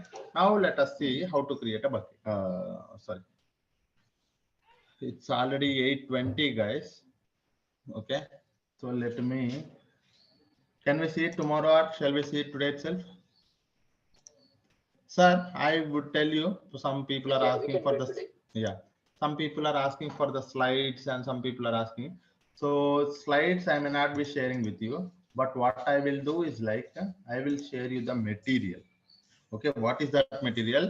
It is a very robust, and you see the material for the Google Cloud Storage tomorrow. Today we have seen, right? What is the Google Cloud Storage? This is access to my notes I will give you, sir. What is a GCS? How to create a bucket? All the concepts, high level concepts. And note, oh, here I have mentioned, sir, whenever you use any service in the Google Cloud platform. Okay, this is one more thing, two costs associated. One is storage cost, retrieval cost. Tomorrow we will see this point. Okay, so these notes I will provide it to you guys. Okay, I will provide access to the my notebook. This is my OneNote notebook. We will be having all of these things here only. So I will provide access to that. And so that for that one, I want everyone to complete your registrations. Then only there will be a group created. There I will provide the link for that so that you will be able to access it. And access also not provided to all guys, only for those who have registered. And if I got an email from the team, I will provide access to that particular email. Okay. Yes.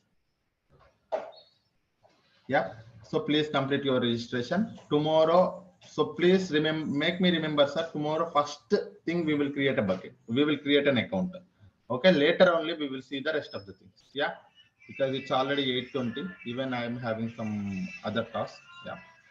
Okay, guys. Thank you all. Hope you learned something today.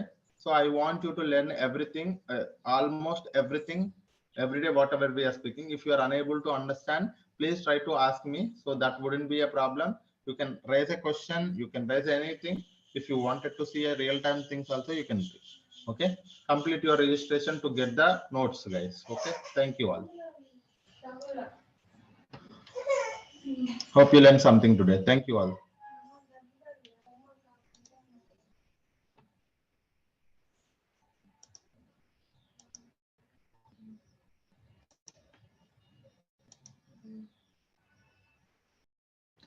Hello guys, very good morning everyone. Hope you guys are doing good. Welcome to the session today. So let us start the session. If you remember, yesterday we had discussed about the introduction of the Google Cloud Storage, right? What is a Google Cloud Storage, guys? Google Cloud Storage is one of the fully managed service. What does that mean? One of the fully managed means fully managed is nothing but all the resources required for the managing the files as well as storing the files and retrieving will be taken care by the GCP itself. We need not to worry about that thing.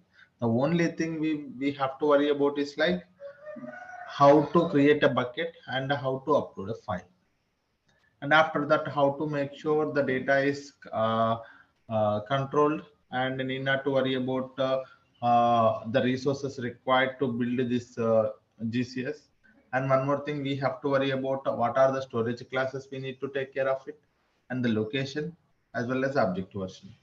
And what kind of a tool it is, guys, if you ask me, a Google Cloud Storage is a service for storing your any type of a data, any kind of a data, any number of files we can store here.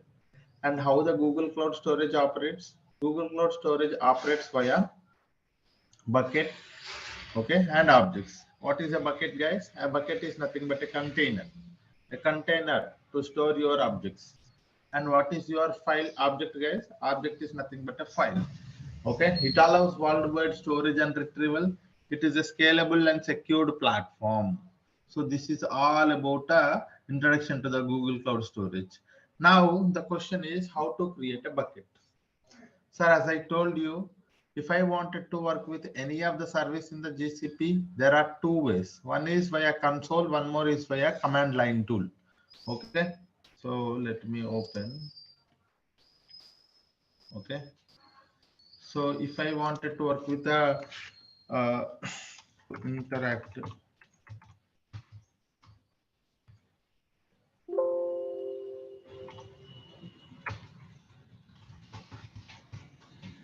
to interact with GCP, how many ways we can interact with the GCP? Guys, there are plenty of ways. There are REST APIs, there are many things, but mainly as a developer, as a data engineer, we are going to work with, we are going to focus on two things.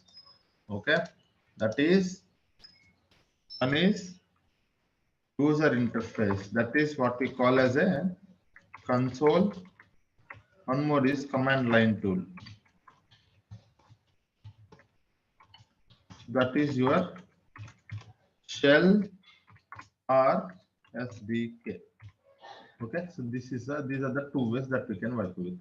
Now the question is how to create a bucket from the console. That is one thing, and also how to create a bucket from the command line tool. So these are the two things that we will see, guys.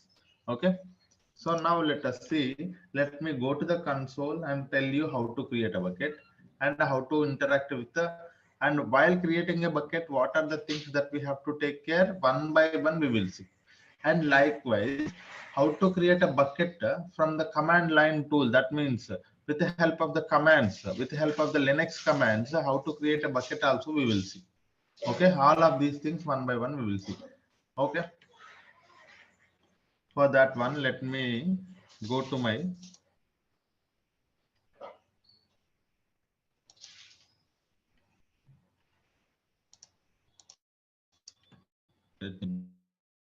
go the console.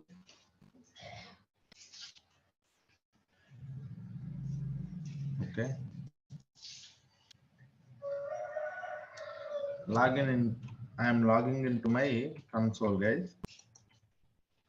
Google Cloud.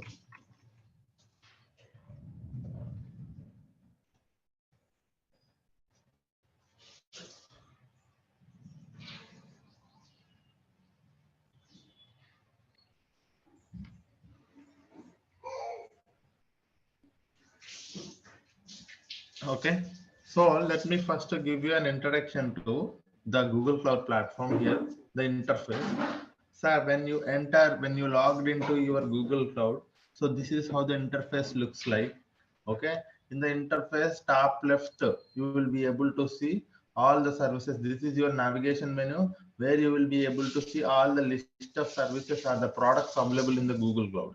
Okay, so this is one thing. And one more thing, once you have here, so everything is worked by project, guys. Okay, this is something that we are going to start maybe tomorrow or day after tomorrow, about what is a project and how to interact with all of these things. We will see tomorrow, guys. But for now, just understand that. So when you wanted to work with any of the service in the GCP, okay, when you wanted to work with any of the service in the GCP, we have to enter, we have to select a proper project. Either we have to select a existing project or we can create a new project. Okay, how to create a new project, guys? Click on this new project. You will provide your project ID, project number, that's it. Okay, new project will be created. So each and every product in the GCP will be uh, can be tracked from the project only, and billing also enabled from the project only. If you don't select a proper project, the project you cannot be able to work with any of the resources. And one more thing, you have to enable the billing only, otherwise you can able to need not to, unable to work with the GCP services. And while you are working with any of the service, there will be a API. You have to enable the API. All these things are linked to a project only, because all the tracking of the billing will be done from the projects. Okay, so this is one thing, guys.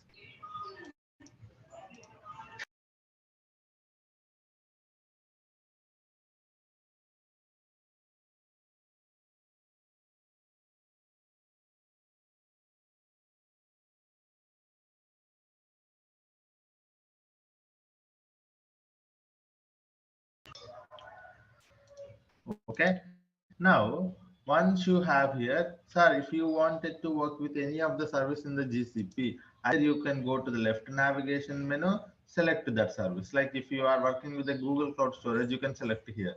No, you wanted to directly select it, you can directly set that particular service. You can also select from here. Okay, Google Cloud Storage.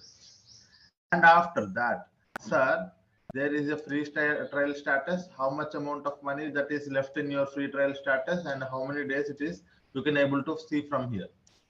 Okay, and here this is where you can able to activate your Cloud Shell, sir.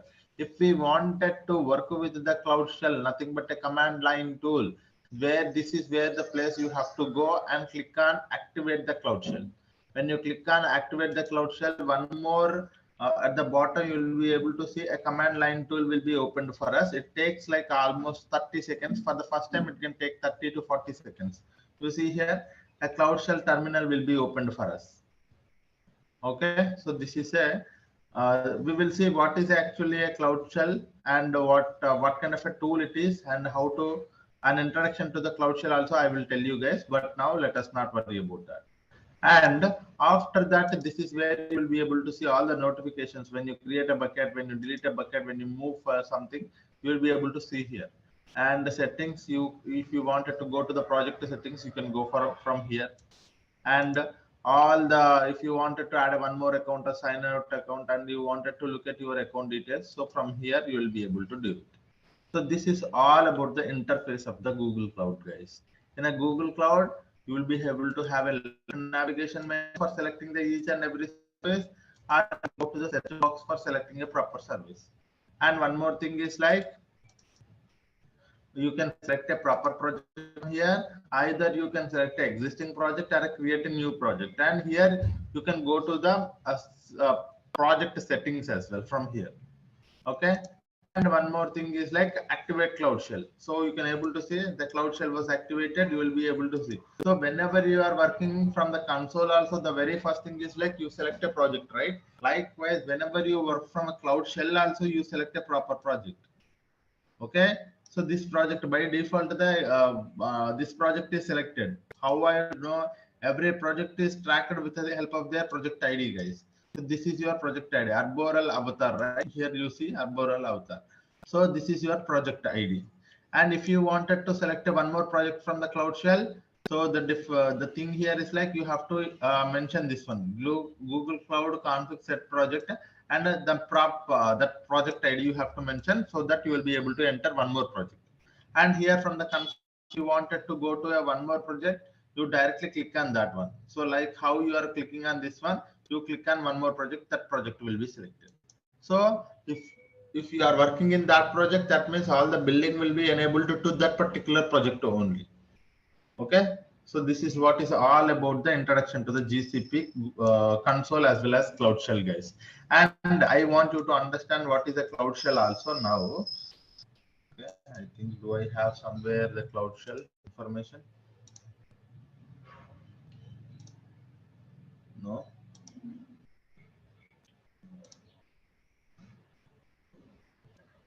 No. Yeah, here it is. Yes. Okay. So what is a cloud? As I told you guys, if anyone wanted to interact with the GCP services, there are two ways. Okay. The very first thing is web user interface. Then the very next thing is command line tool that either Cloud Shell terminal or an editor. Sorry, Cloud Shell terminal or SDK. So these are the two ways that we can work with. And one more thing, what is a Cloud Shell? Because we know that console is a web interface. We know how the web interface works. But what does this Cloud Shell serve? A Cloud Shell is a very small Linux operating system, guys. It is a command line tool. It has a 5 GB storage. Storage size is 5 GB, and it has a language support to SQL, Python, Go, Java, all of these things. If we wanted to work with the shell, we first activate it. After that, we select a proper project and use shell commands and Linux commands to interact with the each and every services. Okay, so this is what is a Cloud Shell, guys. You should not you should understand that the Cloud Shell is a very small machine. When I say a very small machine, it does have a Linux operating system, and it is having only 5 GB persistent disk storage, and it has a language support to SQL, Python, Go, Java. Okay, so whenever you wanted to interact with any of the service from the Cloud Shell, you provide a proper command from the Cloud Shell to interact with that particular service. That commands will be available. I will tell you how to do that because I have listed here. Okay, one by one we will see. We need not to, hurry. We are not in a hurry, guys. So what we will do? So whenever I interact with any of the services, there are two ways I will tell you. For example, today I am working about a Google Cloud Storage. I will tell how to create a bucket from the console. I will also tell you how to interact with the Cloud Shell, how to interact with the Google Cloud Storage from the Cloud Shell also. Okay, two ways we will see. Now we understood that the interface, there are two ways that we can interact. One is console and via Cloud Shell. Now we will go to the Google Cloud Storage and try to create a bucket in the console.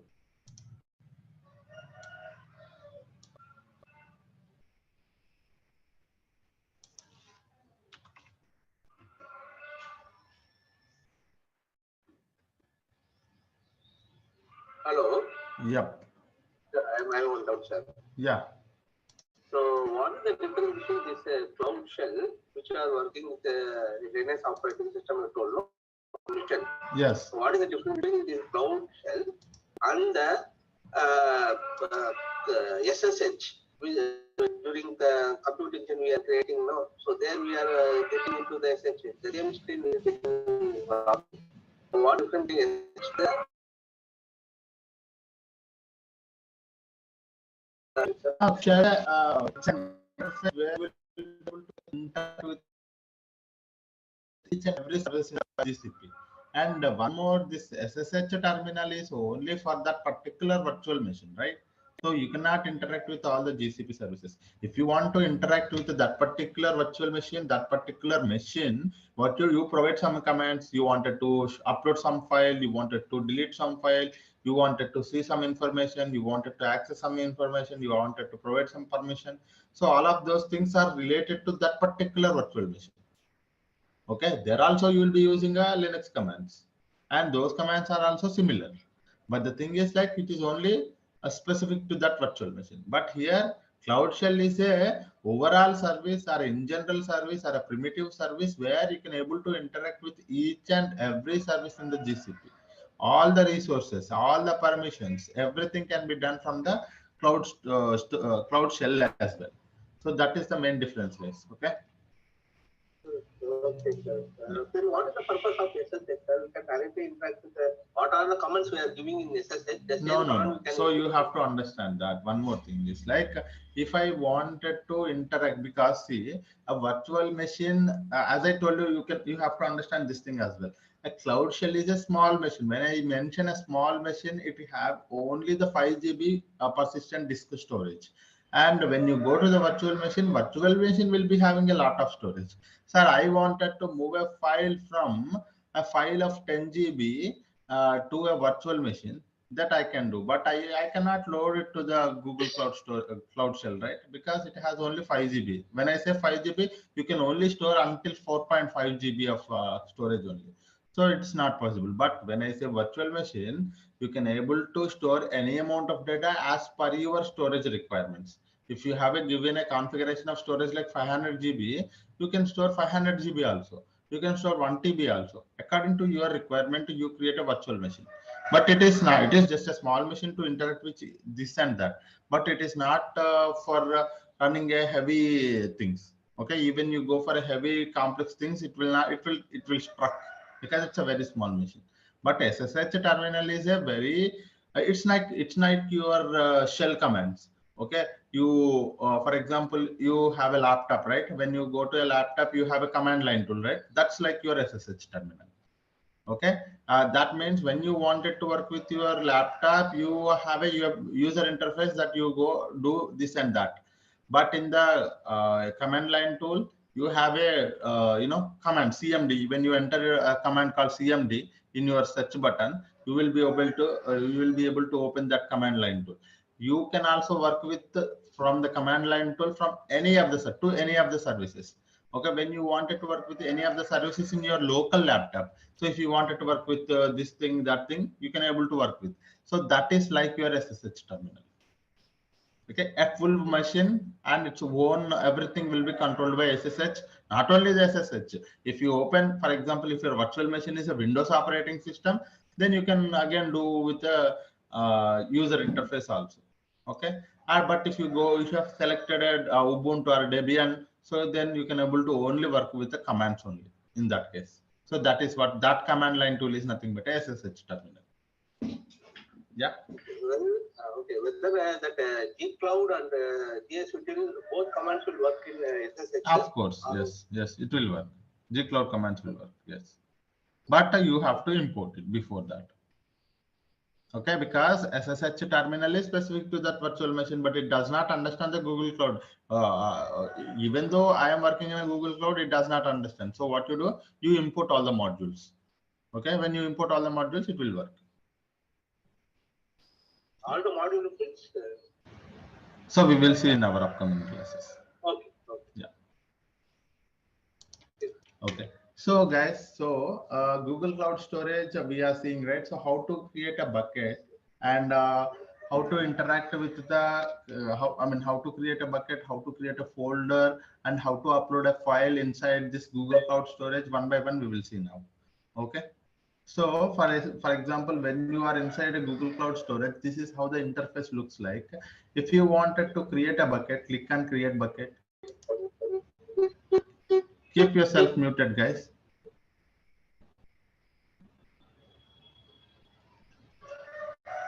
Okay, when you click on a create bucket, so as I told you, there are few things that we have to remember while creating a bucket. Okay, first thing, while providing a name of your bucket, we have to pick a proper globally unique name. When I say globally unique name, no one has used so far this particular name as a Google Cloud Storage bucket. Okay, so some disturbance, 1 minute.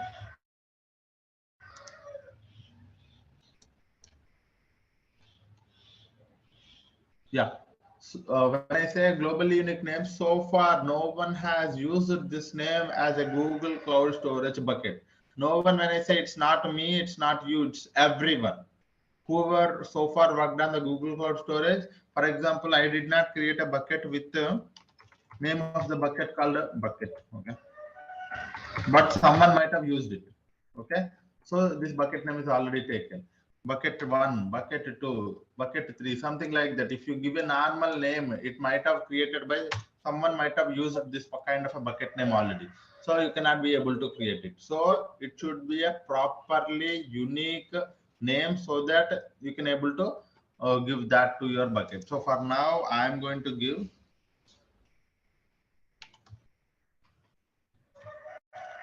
storage underscore bucket underscore resources. Okay, so this is the bucket. I have given a proper bucket name, which will not, I believe that which will not be used by anyone so far. Even though still this is the 10102 I will give. Okay, so this name no one has used so far. It is a globally unique name. Now after that, once you have given a proper name to the bucket, click on continue. And this is where we have to worry about a location. So I want you to understand about a location, sir. While you are creating a bucket, the very important thing you have to remember is one of the important thing is location, guys. Okay. I'm hearing a lot of noise. 1 minute.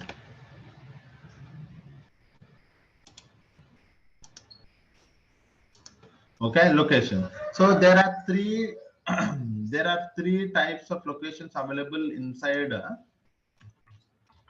when you wanted to create a bucket. One is region, one more is dual region, one more is multi-region. Okay. So these are the three things, sir. What is the difference? One by one we will see, sir. Very important thing, let us try to understand it. Sir, you select a region. Sir, this is your bucket. You selected one region and you created a bucket. Inside a bucket, you have one file.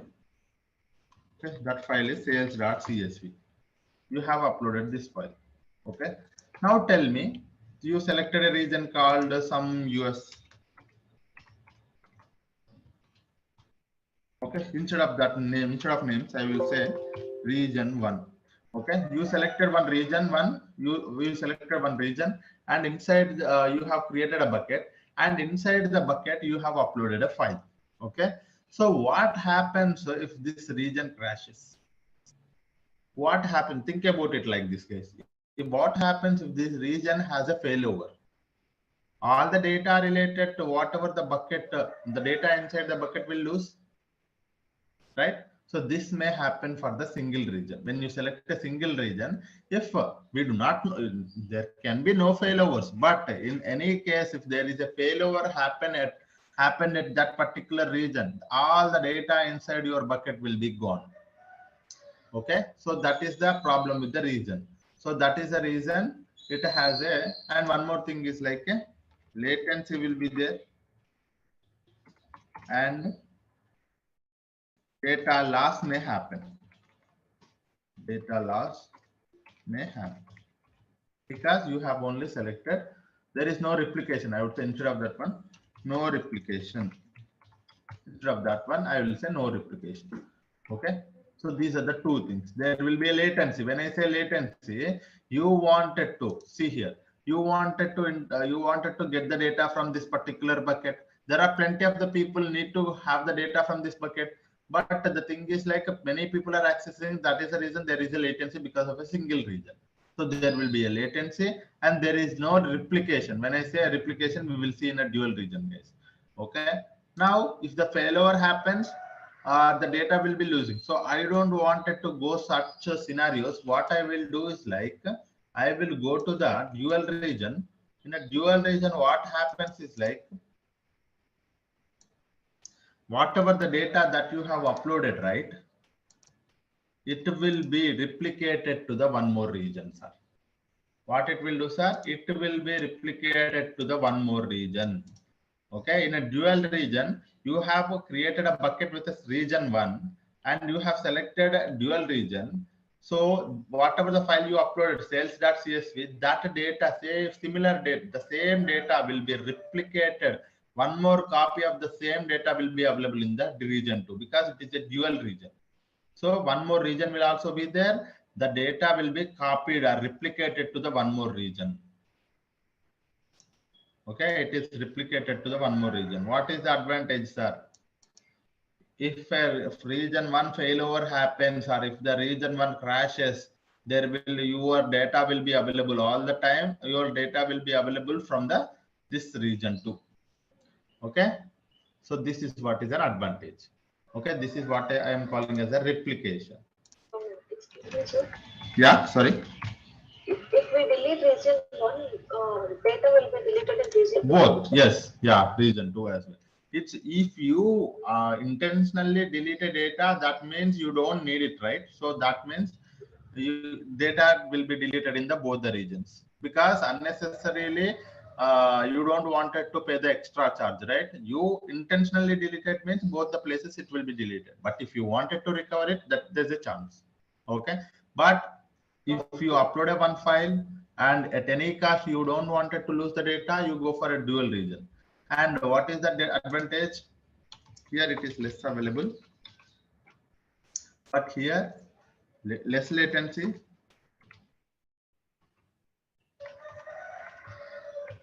replication is there, and availability is there. Okay, the data is highly available. And one more thing, sir, again, one more thing. When I say dual region, I am getting these kind of benefits from the dual region. What if I go to the multi-region?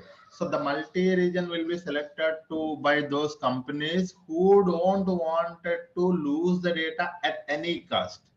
At any cost, you are running a business, very important for you. You have a data that you don't want it to lose at any cost. In that case, you select a multi-region. In a multi-region, the data will be replicated between 2 or 3. Sorry, the data will be replicated between 2 or 3 regions.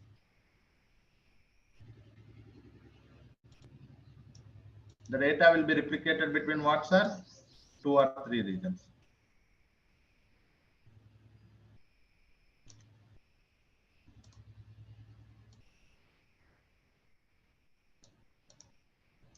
Okay, so this is the region 3. More than 2 regions, sir. So this is an advantage. What is this one, sir? At any cost. The requirement is very simple. At any cost, because the cost will be increasing from the region to the multi-region. Because I will tell you, because when you get a lot of benefits, the cost will also be there like that, right? So when you go to a multi-region, the data will be replicated to the multiple regions, and the data will be highly available. Okay, the data will be highly available. There is no latency at all. We can say minimal latency. The latency is very minimal. Okay, comparatively very less. Very less latency, sir. And one more is replication is between different regions, more than 2 regions. Here only 1 region, sir. There replication is only 1 region, but replication between more than 2 regions, and data will be highly available. So this is a question in the interviews also. How do you make your data will be highly available? So I select a multi-region option so that my data will be highly available all the time. Okay. Here So also in any even though region, if you delete data, it will replicate to all the region in multi-region. In a multi-region also, it's only about, sir, intentionally you wanted to delete it, it will be deleted every place, sir. First thing. Okay, intentionally you delete it in one location, it will be deleted everywhere. But if you upload a file, but you thought that if for example if there a failover happens to this region, that was nothing but unintentionally the data is not available. In that case, your application will be connected to this data, even though this region is also not available. Your application or your data processing system will be connected to this one. That's the reason data can be highly available. Okay, so this is what it happens. For example, when your application is running or when your data pipeline is running, you have connected to this one. Okay, you have connected to this one, your application or a pipeline, whatever it is. When you connected to this one, if this region in a multi-region, this bucket is not, the data inside this, the file is not available, or this region is not available, automatically it will be connecting to this one, because it is a multi-region. Automatically it will be connecting. This is the reason all the time the data will be highly available. Okay, but in this one, if this region is not available, it will be connected to this one. If this is not available, it will not be connected to that one. That is the reason the data is less available here. Yeah. Any questions, sir? Sir, if any changes made in region 1, it will be applicable to other. Of course. Yes. Yes. So it is just a replication, sir. Whatever you do the changes in the region 1, it will be replicated. Okay, you cannot see it. Okay, sir, where I can see my replication, you cannot see it. Okay, automatically backend GCP will be taking care of it. This is a concept. So what do you have to understand from this concept, sir? What I can get from this concept, if you ask me, I will say like this. So if you wanted to, the cost will be less here, less cost. Okay, I will say L. Here medium cost. It is a high cost, not high, but the cost will also be lesser, but comparatively. Okay. Sir, if I am accidentally updated any files and I want to reverse that one, whether it is possible. You wanted to revert the changes? Revert the you can go for the object version. We will come to that topic. Yeah. Yeah. So what is the concept what is the thing that you have to get from this location is that, so according to your requirements, sir, I wanted to, it's okay for me if it is less available also, that is fine. I don't need a replication. I want a less cost. You can go for region. No, at any cost, I don't want it to lose the data, or at any cost, the data to be available all the time. In that case, you can go for this one. Okay, so this is what is all about the location, sir. Now you understand that what is the mean by the multi-region, dual region, single region. Dual region highly available across largest area. Dual region highly available across 2 regions only.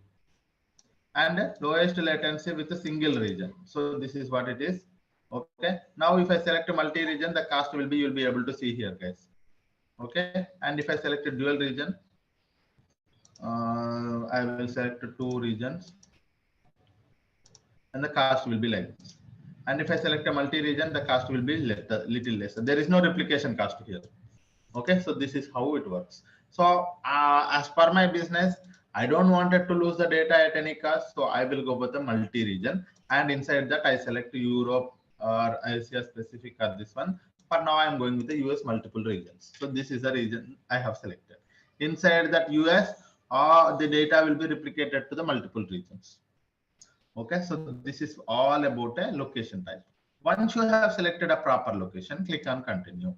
And this is where is your storage class. Sir, what does that mean by storage classes? You set here, you look at here. In a storage classes, we have 4: standard, nearline, hold line, and archive. Okay, let us see what is this.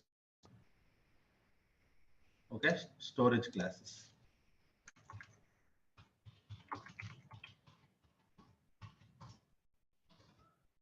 Okay. So in a storage classes, you have to, in a storage classes, we have 4, sir. One is standard storage class, nearline, whole line,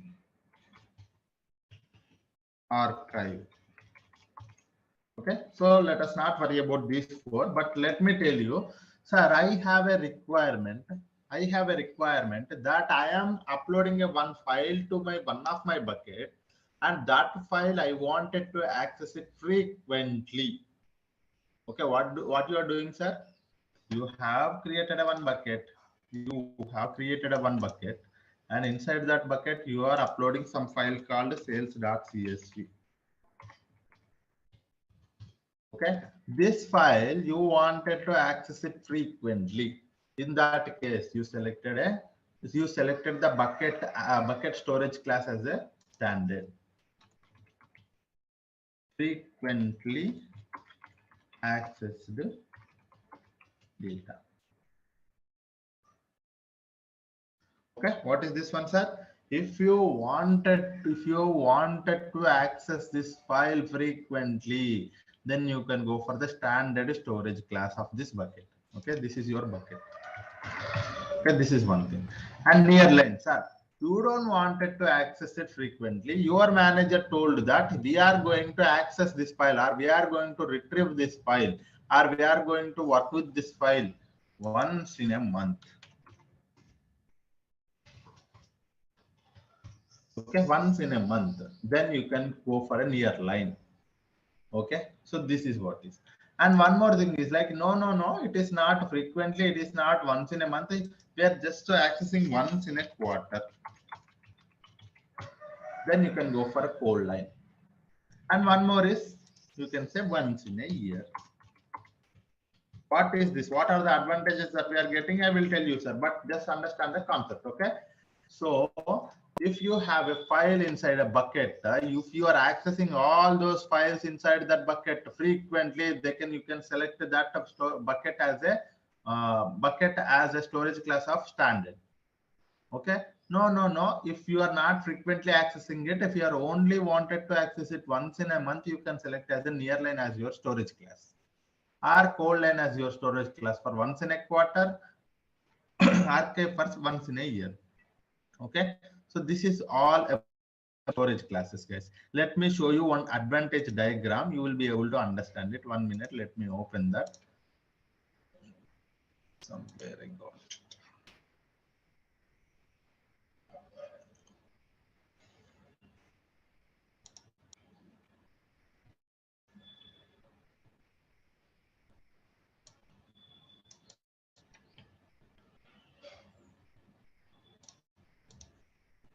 Okay, yeah. Last time when I was explaining, this is the thing. Okay, the advantage is something that I will tell you. These are the 4 storage classes, guys. The storage class for standard, nearline, cold line, and archive. Okay, you will be able to see here. As I told you, see, the advantage is that, so when you are accessing frequently, the transaction cost is very less and the storage cost is very high. Okay, and when you are accessing it once in a year, the transaction cost is very high, the storage cost is very less. So this is the advantage that you are getting. Okay, what does that mean, sir? You have to be very smart when you are selecting a storage class. Okay, unnecessarily you don't want it to pay extra money here. Okay, there is a cost associated. I want you to understand one more point. Where is my paint? There are 2 costs associated.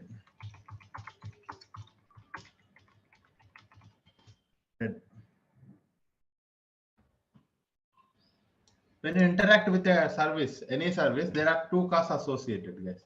If you interact with and if you are working with any of the resource in the GCP, and not only in the GCP, even you go to the AWS Azure also, there are 2 costs associated. One is storage cost. One more is compute or retrieval cost. Okay, these are the 2 costs associated. Okay, one is storage cost, one more is retrieval or compute cost. For Google Cloud Storage, it is a storage cost will be there, retrieval cost will also be there. Storage cost is nothing but for storing this particular data inside a bucket, that is a storage cost. When you retrieve it, so this is when you access it, that is a transaction. You are doing some kind of a transaction, right? You are trying to load this data to some other data processing system. That a transaction cost or that retrieval cost will also be there. So that is what we are talking about. So for the standard storage class, so like this one, the transaction cost is high. The standard transaction cost will be increased here.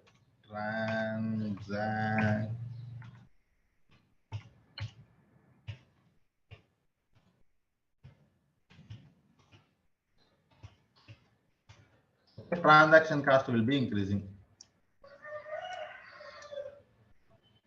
Okay. So the transaction cost will be increasing from the standard to the archive. That means, what does that mean, sir? When you are accessing once in a year, when you access that file, the cost will be very high. But when you are frequently accessing the data, the cost will be very less. Why, sir? Because again, there is a one more cost, that is storage cost. Okay, storage cost will be very high here.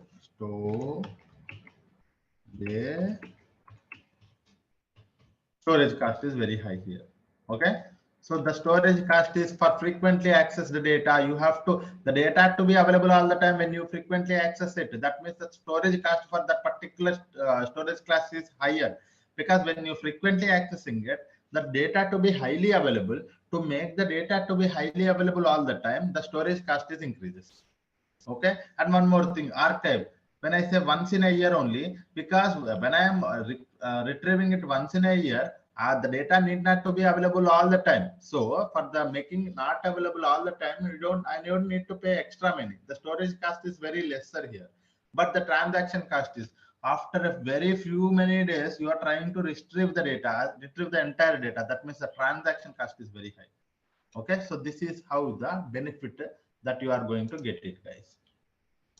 Okay, one is transaction cost, one more is storage cost. Okay, transaction cost will be very high for the archival storage class, and storage cost will be very high for the standard storage class. Okay, this is something that you have to understand. Okay, any questions are on this one?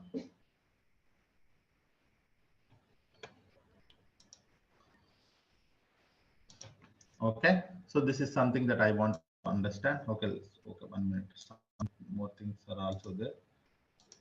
I guess storage classes, I think that's it. Yeah. Okay, so this is what is about storage classes. Now you understand that what is a storage class, guys. Now you have to, you can also read it here. Best for short-term storage, frequently accessed data. Best for backups and data accessed less than 1 a month. And best for disaster recovery, less than once in a quarter. Best for long-term digital preservation data accessed once in a year. Okay, so according to your requirements, sir, you are creating a bucket. That bucket is only for the disaster recovery. That means you are only accessing the data once in a quarter. You go for this code line.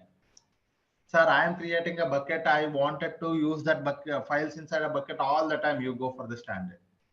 Sir, I wanted to be create a bucket for the backup purpose. Then you can go for the near line. Okay, so this is what you have to do, sir. Okay, so this is all about storage classes. Now I wanted to access the data frequently. For that reason, I am selecting a standard as my storage class. Okay. Sir? Yes. At initial stage, if we have chosen archive, immediately if we want to choose the data, correct. will it be very good question? Yeah, very good question.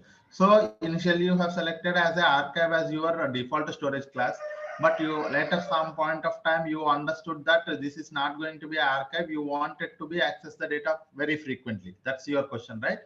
So you can make it. You can convert a storage class from one to the another according to your requirement. Later also you can edit the bucket. So this is an editable option. So if we edit also, we can pay in the middle also. We can, sorry, the cost will be until that time. For example, you for 1 month you have mentioned it as an archive. The cost will for 1 month will be only for that particular archive storage class. And after next month, you have selected it as a standard as your storage class. The cost will be from there. Whenever you select the standard, from there, the storage cost will be according to the standard storage class. And our Google will be, GCP, Google Cloud is very smart enough to understand that how you are selecting the storage classes. Not only that, how the computing and how the resources you are using, how much data. Even though you create a bucket, you don't upload anything. Google Cloud will understand that you just created a bucket, you have not uploaded anything. That means you are not using any resources. There won't be any cost. And you selected a storage class, this one, that one, this one, that one, but you don't uploaded anything. There is no cost at all. But if you uploaded one file inside a bucket and you selected a standard for 1 month, and after second month you selected archive, the cost will be according to that. Standard, the cost will be standard into some 10 rupees or some 100 rupees, standard into 10 plus archive into some 150 rupees is total equals to for 2 months. That is a charge of that. So that is how it is. Okay. Okay. So do it require downtime to change that class of the storage? There is no downtime. Yes. I mean, there will be a little latency, but it is very less. Yeah. Okay. When you select a one storage class from one that to that, how much time it wouldn't take much time. But if it is a lot of data, even though a lot of data also, it wouldn't take much time. In the back end, there can be like 1 or 2 seconds. It would be in milliseconds, guys. It would be in milliseconds. The downtime will be. Okay. Yeah. Okay, that is one thing. That's those two questions are very good questions, guys. Even I wanted to cover that. Yeah. So that is one thing.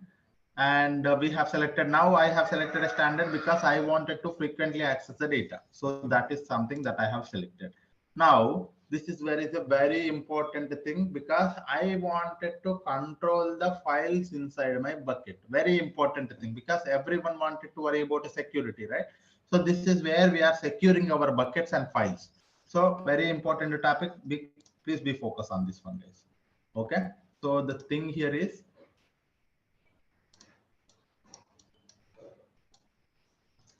where I will keep it here. Okay. Okay, or I'll keep it here somewhere. Yeah. So the thing here is access control.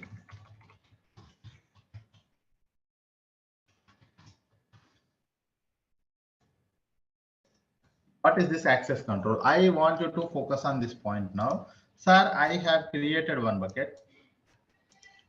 Inside that bucket, I have many files like sales.csv. I have schema.json. Sir, I have a project confidential file, confidential.json.